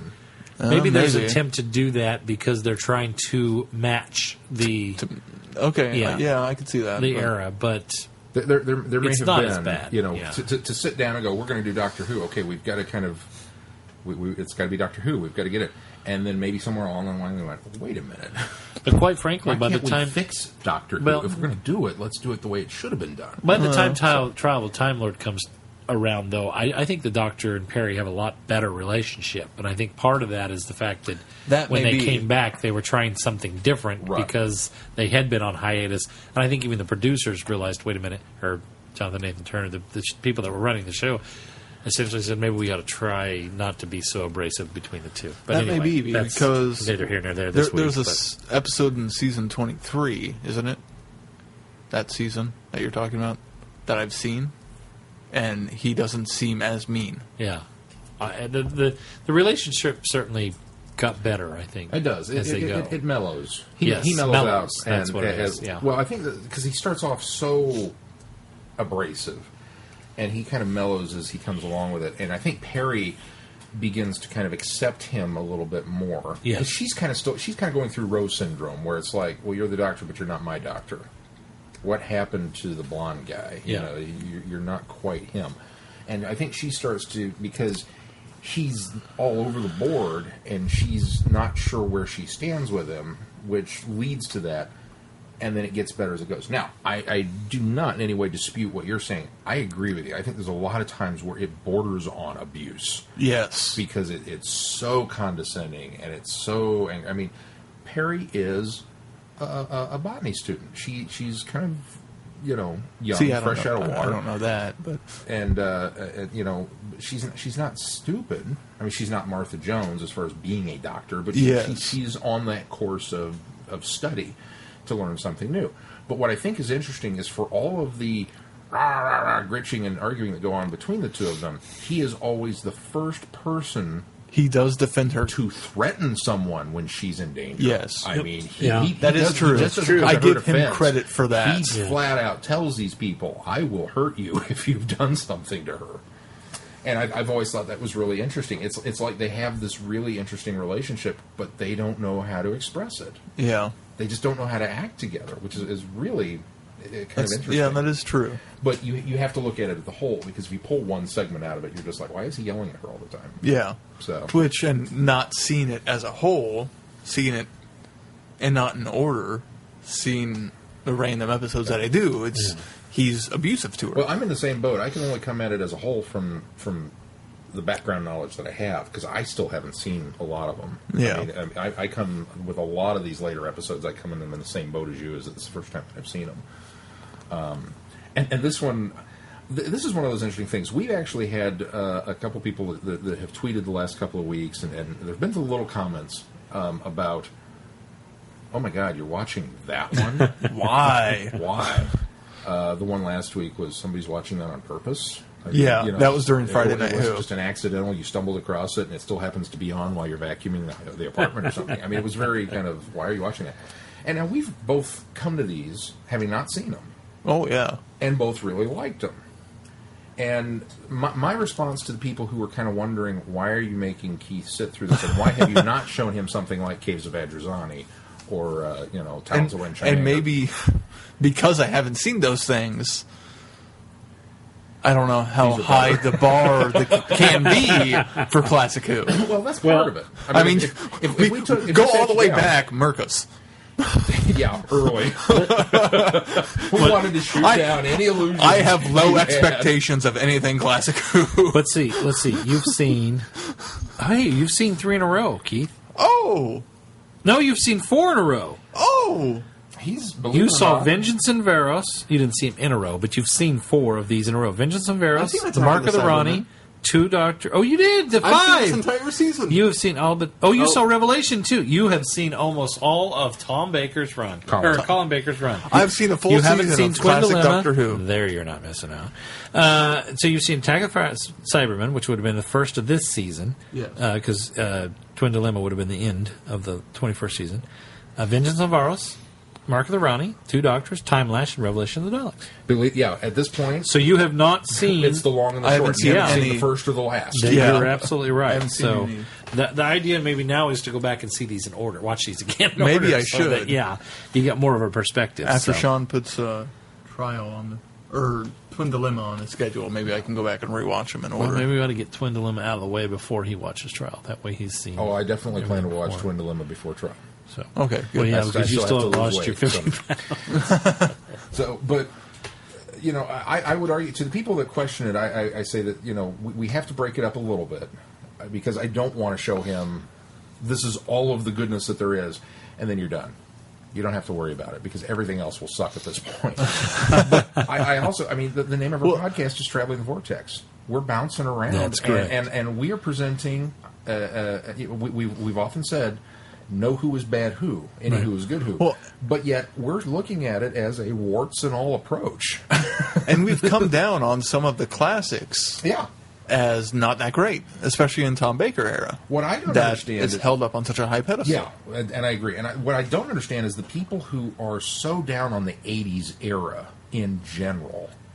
Oh, that one sucks. That one's terrible. And the reviews that I read on Timelash, just bleeding red ink for how bad this thing is. And you know what? Almost all of them made some sort of reference to the sock puppets, the really bad dinosaur in the That's sewer. a problem, and that's a problem. Well, the dinosaur was better than the Silurian's dinosaur. Yeah, but you're also talking about a 12-year gap. So Oh, yeah, but 12-year difference. it's still Doctor And not Who. even that much. Look at- 10-year difference. How long has it been since the Merca?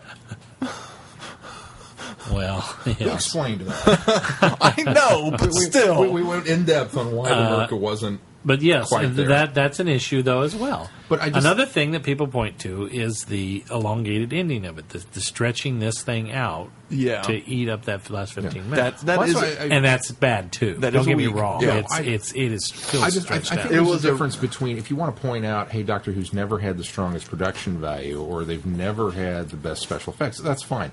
If you want to harp on it and say this is the reason the story falls down, Then you're- it's the same reason that people Yeah. that don't like Time Flight. Oh, because prehistoric Earth sucked and the Concorde looked ridiculous. Yeah, see now, I don't get that. I don't buy that either, and I always ignore people that point to the production values because, like you said, if you're watching classic Doctor Who for production value, then you're not going to enjoy it. Yeah, it's just not going to It's not happen. for you. It's not. Yeah, exactly. It's not going to happen. So.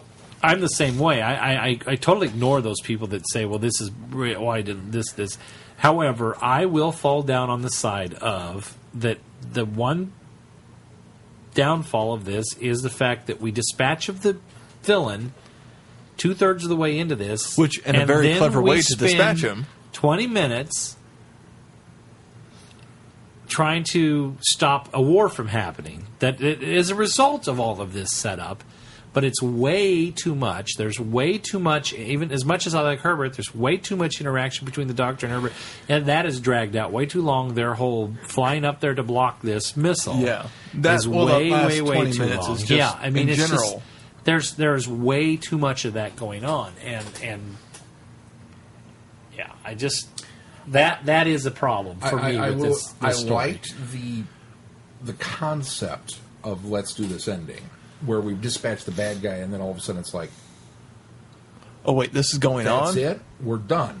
What else do you have? What other housekeeping do you have to do? Oh, we've got to stop this war. Okay, go stop the war. I mean, I didn't know where they were going. There with was it. also a scene that could have been eliminated that Yeah. wouldn't have Well, I needed agree. this but whole then to pull the tag Die on. Hard ending, where all of a sudden Yes, the villain comes back, and it's exactly. like, okay, wait. Yeah. What happened there? I liked the idea of that. I think they dropped the ball. I think it was poorly handled. He's a clone.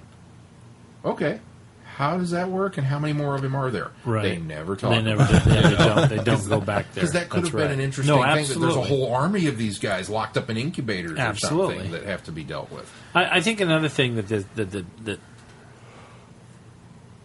I don't like, I mean, or this probably weakens is when who's the writer of this? Glenn McCoy. Glenn McCoy submitted this as a Dalek story originally. So it would have been And Davros was- and the Daleks. Well, I don't know if Davros had been in it, but Well- but he was asked to bring it back and take the Daleks out of it. And I wonder how much of the when I look at the end of the story, I can see where perhaps if it had been Davros, we can eliminate Davros, but we still have the Daleks to deal with.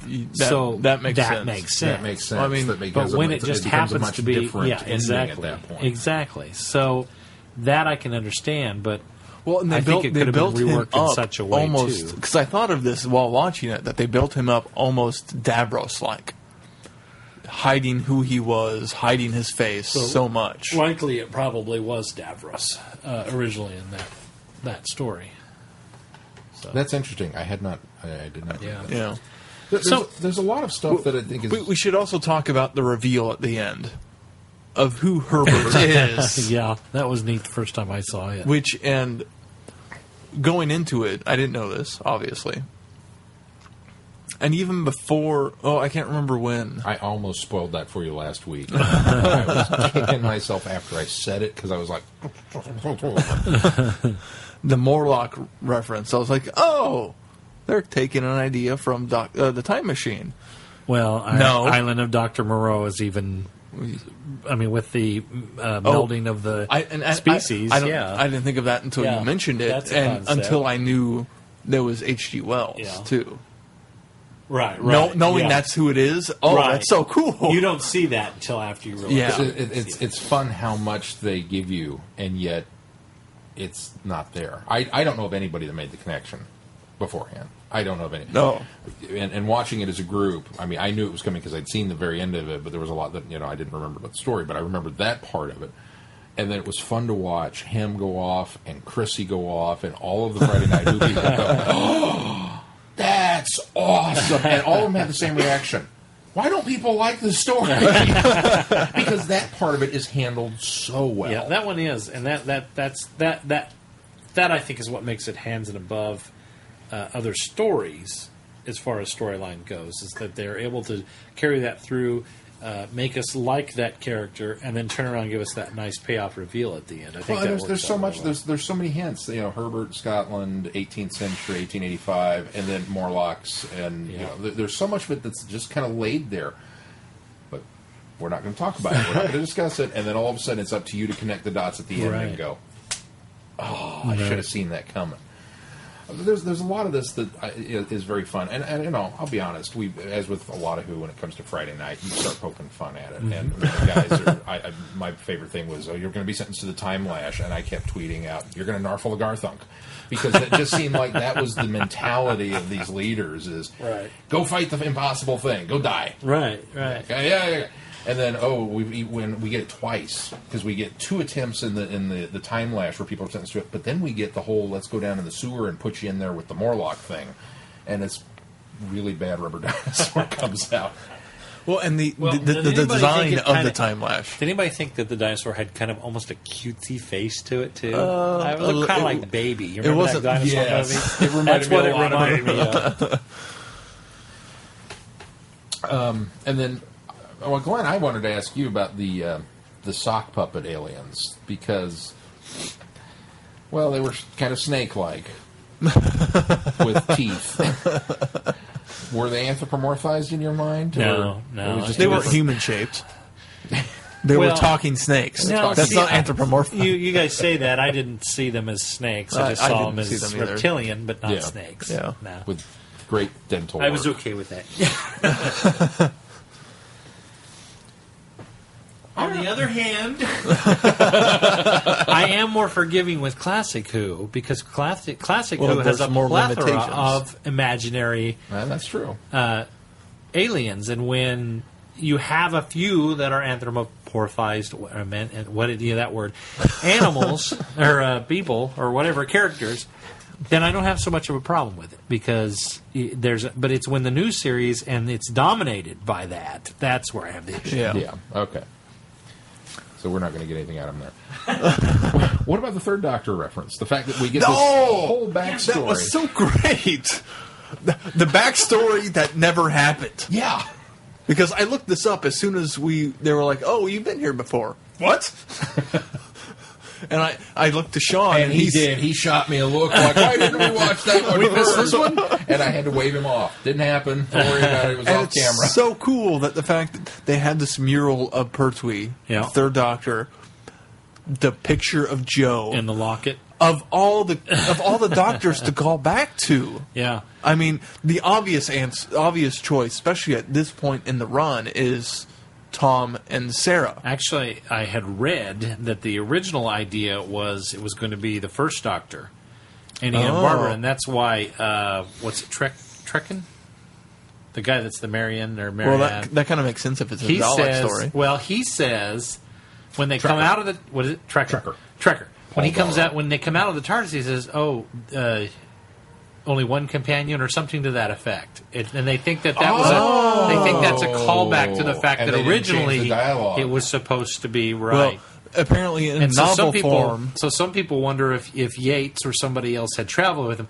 Now, in novel form, it hasn't happened in the novels either. Okay. There have been passing references and a story that's similar to and mentions those. Yeah. And it does have Captain Yates traveling with them. But it's this story has technically the prequel to this still technically has not officially been done in its entirety. Yeah. Which I would love to read if they did, because obviously they can't do it in audio. Right. But reading it would be fantastic because it'd be a completely different story than this. Yeah. Yeah, it completely would be different. There's no... Well, one would hope that it wouldn't be Peloton 2. But at least in my mind, there's... Whatever the Doctor went through the first time led to this man becoming Emperor. Yeah. It kind of rose. So it's a setup to this. It really it's kind of it's his build up, that but the Doctor screwed up. Yeah, it really he's does. He's got to come back to clean up the mess now. That's another thing that makes this story heads and above some of the others. It's a wonderful thing, and this is something that I it wasn't until we watched this that I kind of began to notice that there's a lot of callbacks in the Colin Baker era, because we had in the whole gargantuan backstory in the Attack of the Cybermen that kind of harkened back to the Patrick Troughton era. Yeah. And then we get Patrick Troughton and Jamie in the two Doctors. That's true. And now we've got this reference with the third Doctor and this one. So there's a lot of backtracking to older adventures and kind of calling back on that history. Of course, Source of All Wisdom Wiki makes reference to the fact that the adventure with the Third Doctor and Joe has yet to appear in any spin-off media, although the Virgin Missing Adventures novel Speed of Flight by Paul Leonard mentions the Third Doctor and his companions, Joe Grant and Mike Yates, are on their way to Carfel at the start of that particular story. Right. And Joe mentions visiting Carfel in the Sarah Jane Adventure story. And I didn't think of that until this time, and I sort of recalled that. And I was like, that's really cool. So somebody was doing their homework on that one. To even mention something that happened untelevised. Yeah. I think that's very clever. All right. Anything else about this story? Paul Darrow, who was the bad guy, the chewing scenery bad guy Trekker, had previously appeared. Oh, I don't think he was over the top at all. I don't think he was that bad. No. Well, maybe not chewing scenery in the same sense that the other guy was that we had recently, but the very the way he walked around and had his cape on. He was pompous and full of himself. Let me rephrase.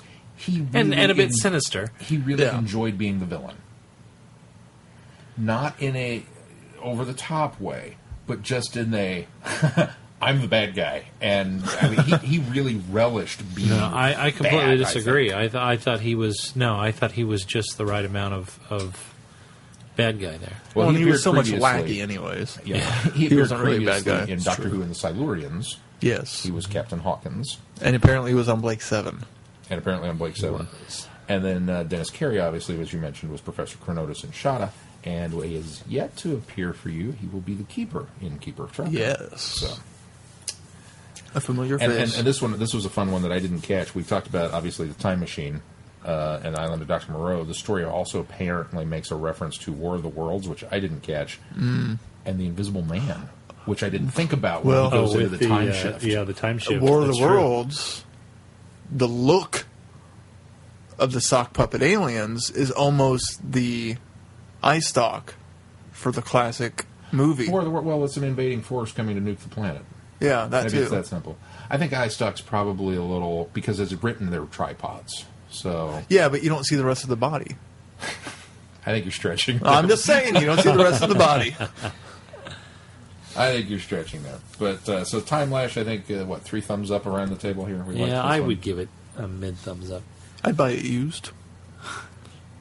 Well, that's obviously the end-all, be-all of what matters. Keith would buy it used. And rewatch it. And rewatch it. So there's your... That's a statement in and of itself. Let's move on to Whispers of Terror. This is one, yes. The Doctor and Perry find themselves in the Museum of Oral Antiquities, where every sound is stored for posterity. You said Arl for the Oral? Ozark bit. Oral. From the speeches of Vistine Crane to security service wiretaps and interrogation tapes. But they also find an intruder, mysterious changed recordings, and a dead body. Before long, the Doctor realizes there is more going on than a simple break-in or murder. How can he defeat a creature that is made of pure sound? Dun, dun, dun. I I don't have that one pulled up. Do you want that one? That's this one for me. Yeah, To be honest, this it was a total fail for me too.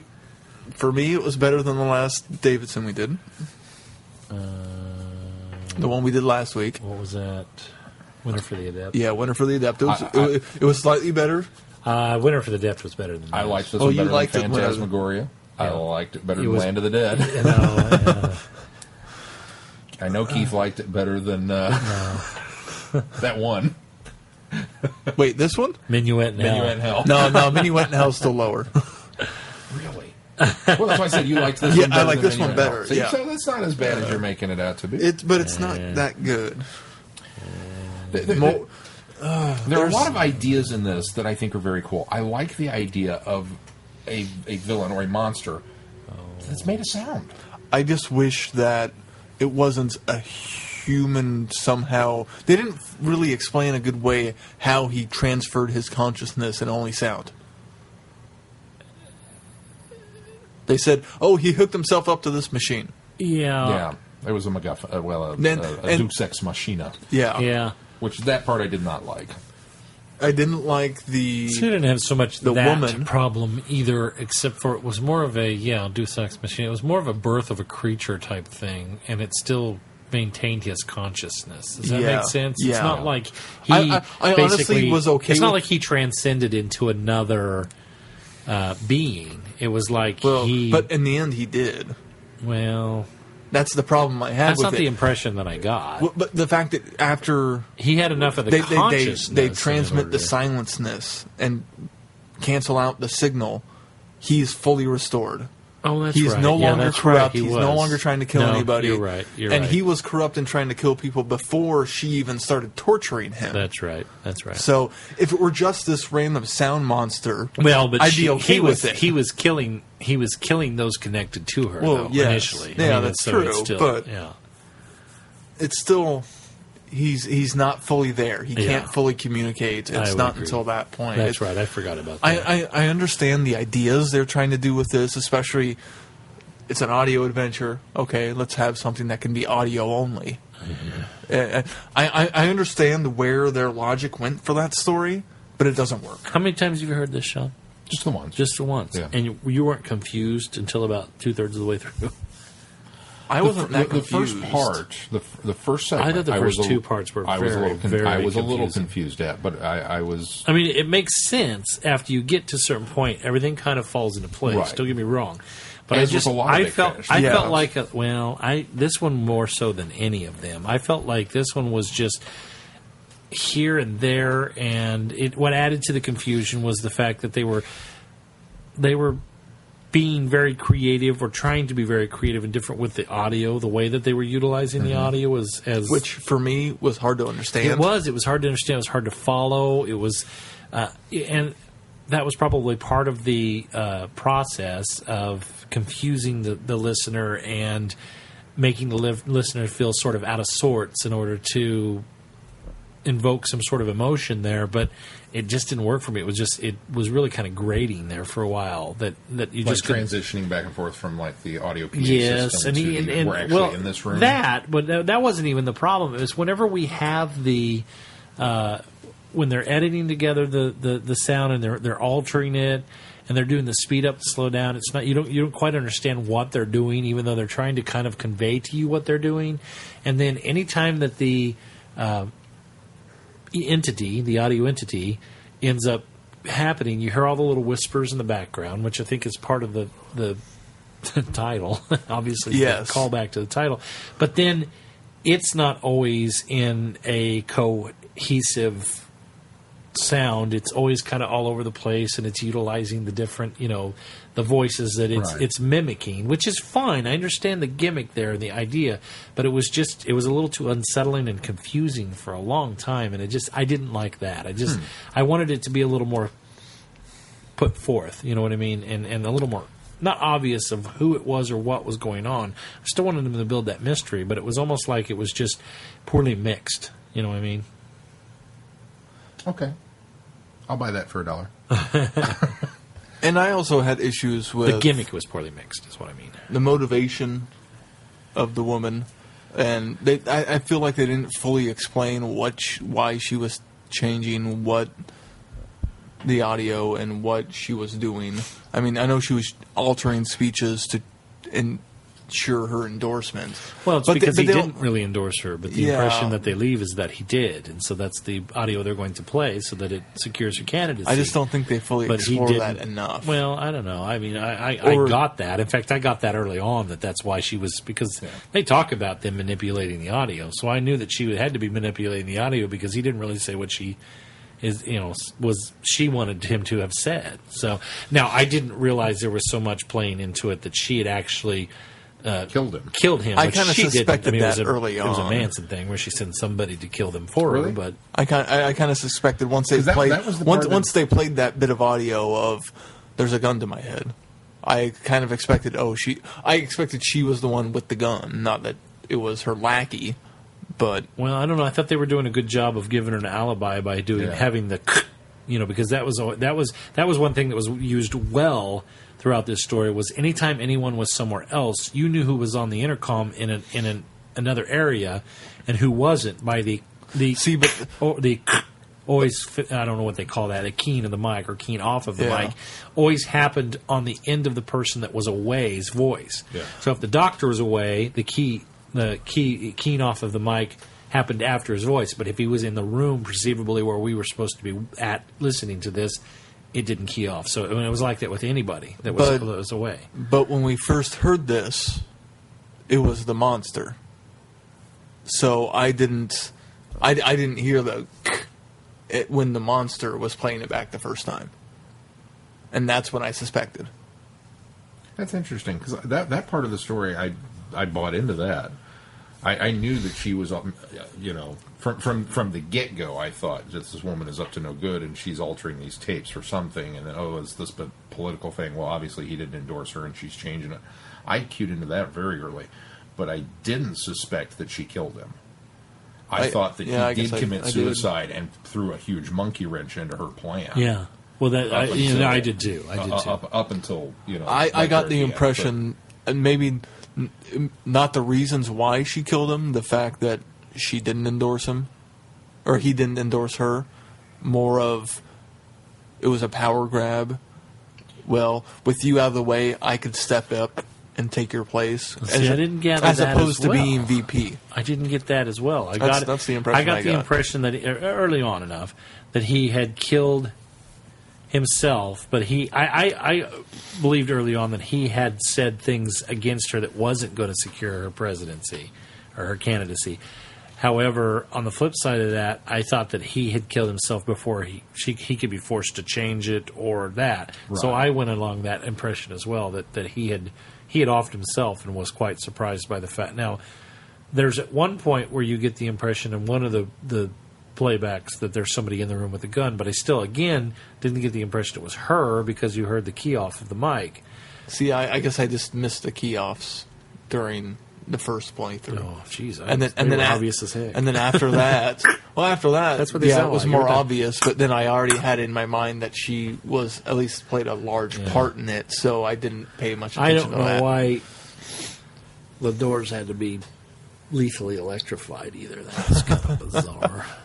Well, I mean, it's a way to dispatch kill of somebody. somebody. Yeah, how but is she it going to get just, rid of him? I did like the way the Crane killed her lackey, and I did not suspect the fact that this guy studying and I didn't suspect the that either. blind professor or Dang it. curator.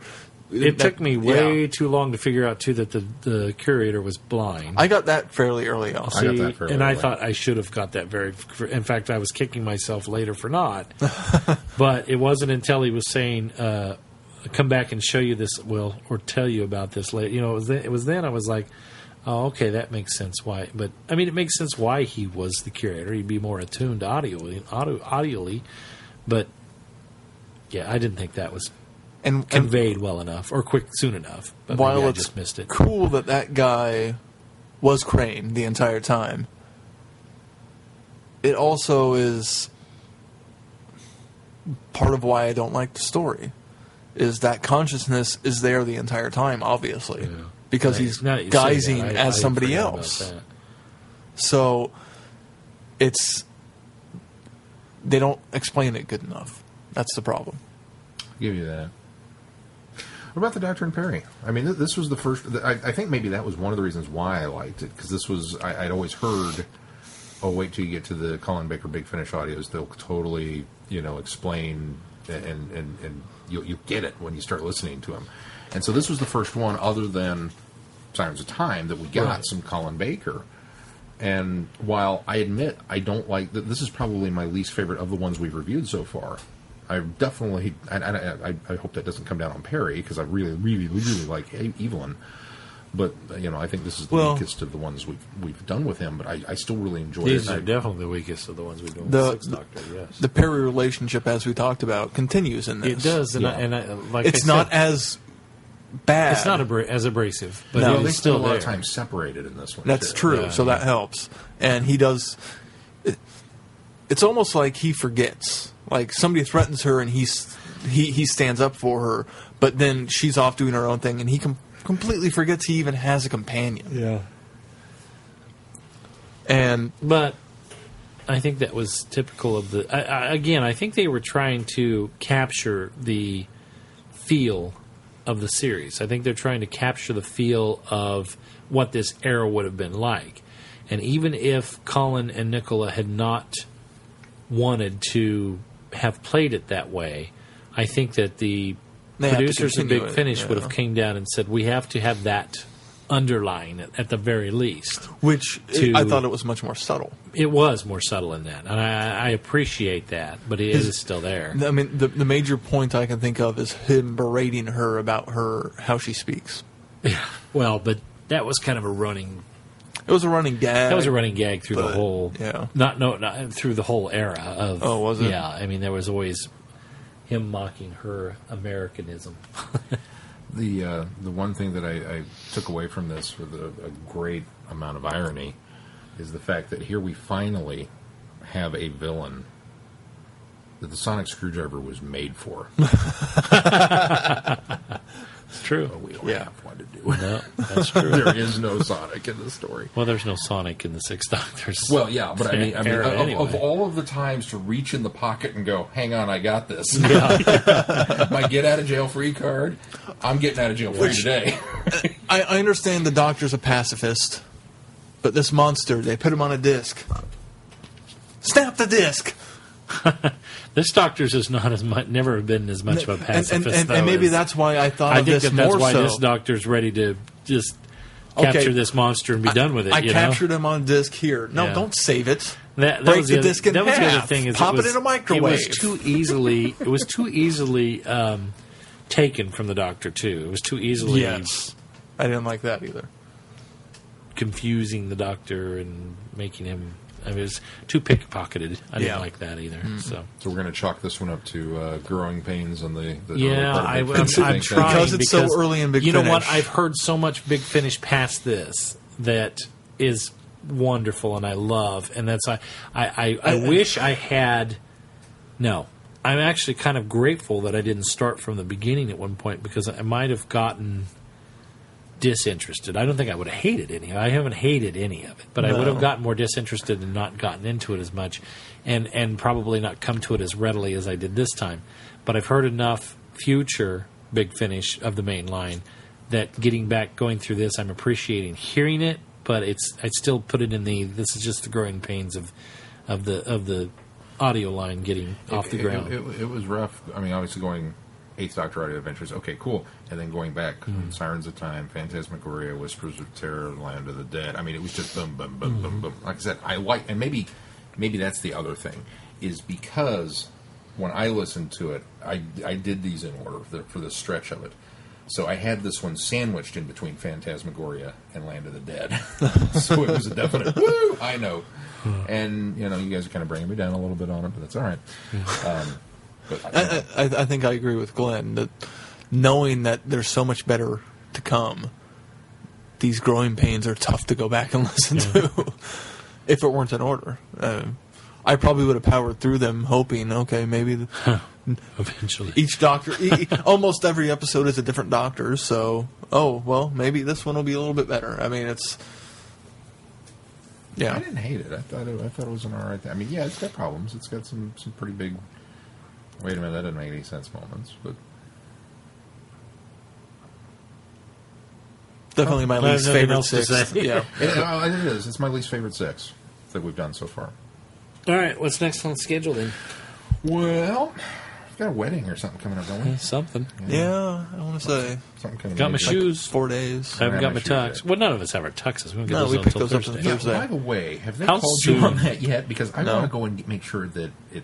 I mean, Yeah. I was fitted for it, but We're I want to make supposed sure to it go. was fitted for me. We're When supposed is to that go happening? Thursday. How soon in the day will we Anytime. go? Good, because I can only do it before work. Yeah, so can I. So Okay. you guys, we don't have to go as a group.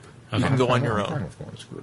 I'm fine with that too, but you don't That's have funny to. that we're talking about this on the podcast. Sorry. It really is. Well, We can talk about it off mic later. Because I But don't- yeah, there's a wedding coming up. I don't know when Blake will be able to go either. Yeah. So.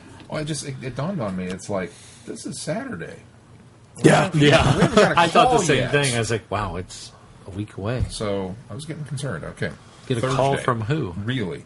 Shouldn't they call and say your tux is here? Come try it on. Make sure it fits so that if there's No, a they problem, told they'll us send it when back. we They fitted did for tell them, us they'd be when there we- Thursday. Yeah, they said come Thursday. Wednesday. That way we can get anything fixed Friday if it's not right, so we can have it for Saturday. That No seems- place I've ever had tuxes from have called me before the... That seems weird to me. I don't know. Maybe it's just me. Well, if In you've had any celebration. place, listener, where the tux company has called you before the day that they told you the tux was going to be there, let us In know. celebration of your upcoming nuptials, we're doing Vincent and the Doctor. Your favorite episode. Yay! I'm not misspeaking there. It's your favorite episode, right? It's one of my favorites. I don't have one absolute favorite. There's too many good Matt Smith to put one above others. We're watching Vincent and the Doctor. One of my most favorite episodes. One of his least one of favorite the- will be when Matt leaves. Sorry. And we will watch that over. And laugh. Hey, Keith, are you ready? Yeah, I already round it for you. Here he goes again. Oh, and he's dead. All right, sorry. God, we're not nice people. Why do you hang out with us? You know what? Simon Fisher Becker follows me and not you. Oh. You did it. Yeah, I got nothing. So Vincent and the Doctor, and then because of the wedding and the festivities and all that fun stuff, And going on holiday. and going on holiday, it will just be the two of us, Glenn and I, going solo-ish, mono a mono Ish. ish, with our It'll be a book duet. reviews. It'll be a duet next week. There we go. Instead of the Traveling the Vortex trio, with our book reviews next week. And then, if all of the scheduling nonsense gets worked out, I will. I'm going to go ahead and throw it out there and say that the Friday and Who, the week of the 24th, is going to be the. Wait, why are you going to do that? Because we're pretty certain now that the 24th or 25th won't be the launch. That's why I'm going to do that. Oh, okay. Oh, that's right, because we had it a certain way for we- that. That's right. I've got an A, B, and a C all lined up, ready to I go. forgot you have contingencies. Contingency plans. Wheels within wheels. Do I look like a man with a plan? I'm a schemer. This is actually good for what you were going to do, because this is the best way to do it. Greatest Show in the Galaxy, which actually releases in North America tomorrow. or today if you're listening to Yeah. this after we get on. It's Tuesday. Tuesday. What's today? Well, it's today now for us, too. It's Tuesday for us Tuesday the now. 14th. The Sylvester McCoy episode, Greatest Show in the Galaxy, releases. All right. And so we'll be doing that one. Why, you ask? Well, because what's the greatest show in the galaxy? Keith and Sarah's And wedding. Sarah's wedding. So we'll pair those two up in our talk on the next episode thereafter. And then... Which may be a day or two late. Yeah, that's the other thing, is we may have a delay in the programming. The good news is 'Cause I'm on holiday. I foresee no reason why you and I can't record on next Sunday. So, I'm good That's to go. true. yeah. And then, 31st of August, did we decide for sure on the Pertwee is okay? Well, we don't know if that's the premiere yet. If that happens to be the premiere week, I don't think If it will that be. happens to be the premiere week, we will do another Dalek Archive, because I know how much Glenn loves them. For Friday Night Who, we'll do Day of the Daleks Yay! with John Pertwee. And then our show that week will be Day of the Daleks and Asylum of the Yay! Daleks. Assuming it actually I'll tell you. airs when maybe I'll make might. a confession here. supposed to. Back several weeks ago, when we were going to do Death of the Daleks, I was all excited because I was like, "Yeah, okay, yeah, I remember this one. This was a really good one," and I had confused it totally with Day of the Daleks. So I was like, "Yeah, I'd seen this, and yeah, this was." And then then I obviously went and purchased it and watched it and went, "Oh, I've never seen this." Oh, it's Day of the Daleks. So I'm now, well, yes, this is the one that I have seen, and I do enjoy this one. This is Third Doctor and Joe Grant. So Okay. their second Dalek story together. Should we go ahead and give them the Well, whole lineup, or just Second No, and a half, let's I wait. guess. Just keep it? Third. Okay. Yeah, let's keep it We'll keep quiet it. because there's there's certainly some rhyme to our reason, and we'll let you in on that as we go. But is there reason to a rhyme? No. Okay, well then that's it. All right, very good. Well, that's going to do it for us this week. Until next week. Oh, can I do my other thing, or you want to end it? Yeah, do your other thing. Okay. Are we going to do the time lash? Let's do the Let's do time the time lash again. For those of you that asked, That wasn't what he was going to do. that wasn't what I No. was going to do.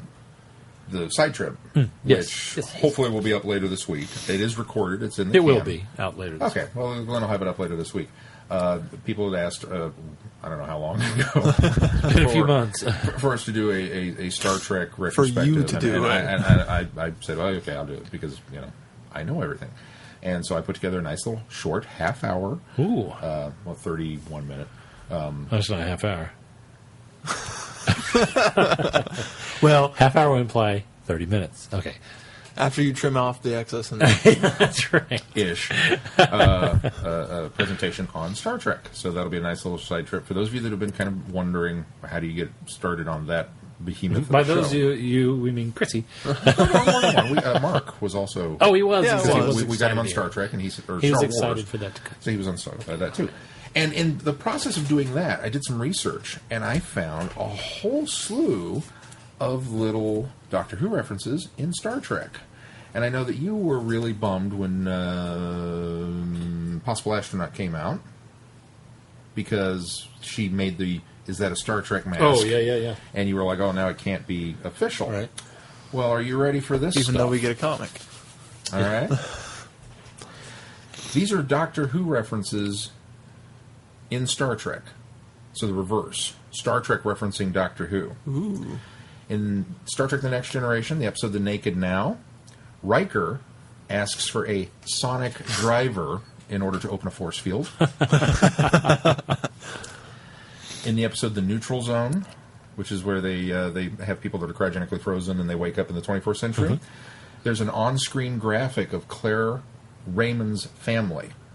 Her family tree is listed as follows: William Hartnell, Patrick Troughton, John Pertwee, Tom Baker, Peter Davison, and Colin Baker among her descendants. Nice. Now, Not here's- Sylvester McCoy, though. Not so well. He hadn't come out yet. He had been cast as the Seventh Doctor, but none of his stories had aired here. Started in the late 80s. Yeah, Now, that's here's an interesting one. Davison is misspelled. It's Davidson. right. Oh, And for some reason, when they are doing the Blu-ray release of the Next Gen series that just came out, they have apparently omitted this graphic Oh. And I think it's because the Blu-ray resolution is so much greater that you can actually pause and See freeze it. frame thing. And I think they were concerned about some sort of rights violation. Oh, sure. Whereas before it was a clever little Well, it's just in-joke, guys' but now names, it's like, though. It's not Yeah. Doctor Who. Well, apparently, other parts of her family tree included Kermit T. Frog, Miss Piggy, Lou Grant, and Mary Richards. I know. I remember a magazine came out. Now, this is a little off subject, but the magazine came out back when I was still living in Liberal. So this has been back in the early '90s. That talked about next gen and the fun that they would have with the console. And there are on the console there's readings that you couldn't have read back in standard definition.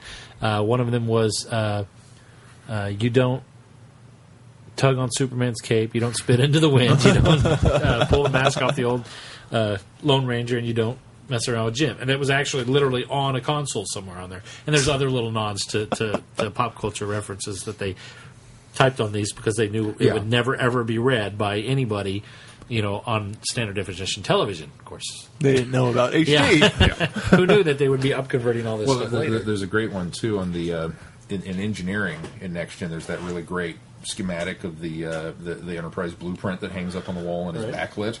If you look closely, you can see the silhouette of a rubber duck. Oh, that's right. Yeah, that was on there as well. Yeah, that was on there as well. In the thing. And apparently, there's an episode of Enterprise where there is a time travel pod that the writer or the co-writer immediately said it's bigger on the inside. So they did that graphic in Enterprise, and they walked in, and it was huge. And they said it's a direct reference to this. The co-writer, Mike Sussman, said, "My idea of the ship morphing into a police call box was immediately nixed by the producers." Now, there have also been several Star Trek references on Doctor Who. Although, according to this, some of these are a little stretched, like Power of the Daleks took place on a rocky planet named Vulcan, but they think that's more of a coincidence than anything else. Phasers are mentioned in both. Obviously, matter teleportation and transportation. The big one is where to go. Well, obviously, new series has done it a lot. Jack Harkness, Rose introduces the Doctor as Mr. Spock, and so he calls him Spock through the whole thing. There was a cloaking device referenced in the movie instead of the chameleon circuit. And apparently, the BBC's Guide to Curse of Peladon flat out says that this episode has its roots in Star Trek, particularly Journey to Babel. Oh, okay. Like that whole idea came from there. Which now that I'm like, oh, sure. Oh, yeah. Totally. The concept's totally the same. Yeah. So there were some fun ones in there. But I thought you guys would appreciate that. And if you like, I can give Glenn the link to this Memory Alpha website where all these are listed and you can go through. And there's a ton more in books than what I mentioned. Well, sure. But Yeah. I'm not going to get into Well, all send that it for on, you, and so. we'll tag that on. That's my prattling for you. All right, so look for that later this week. What is it? Go ahead. Russell T. Davies said the billing for the episode Darmok of Next Gen was his inspiration for Midnight. This is a direct quote from RTD. "I've seen lots of Star Trek The Next Generation. I think it's a lovely show. But there's one episode, the billing for which is so fascinating, I've actively avoided ever seeing it. I love the idea so much, I'd rather think about it forever. The episode's called Darmok, and the synopsis simply says Captain Picard is trapped on a planet with an alien who can only talk in metaphors." Wow, that sounds brilliant. How does that work? What happens? How does it end? I've got no idea. Not seen it. But it keeps resonating with me. I've just looked up its transmission date. It's almost 20 years old. I've been thinking about this story and its potential for 20 years. I think, how would I have sustained myself in my head for that long? I think the mystery keeps the concept alive. Here I am, still wondering right now. And I can see that the idea has bled into my own work. In 2008, I wrote a Doctor Who episode called Midnight. Is it like Darmok? I don't know. But stripped down to its essentials, it's a story about a hero, an alien, and words. That's practically the same billing. Maybe the two shows are profoundly different, but I know for a fact that all those years of wondering about Darmok led me to that script. Very cool. I thought that cool. one was really cool. That is cool. And if you've seen Darmok, you kind of go, No. No. Sorry, RTD. And No. unfortunately, RTD has built it up bigger in his head than it really is. It's a great Dormic's episode, good episode, but it certainly does seem more intriguing the way that it's described than it really is. Yeah, that definitely builds it up more than it is. But Anyway, that's that. All right. Well, that's going to do it then for sure this week. Until next week, I'm Glenn. I'm Sean. I'm Keith. Cheers. Good night, everybody. Be seeing you in 2 weeks.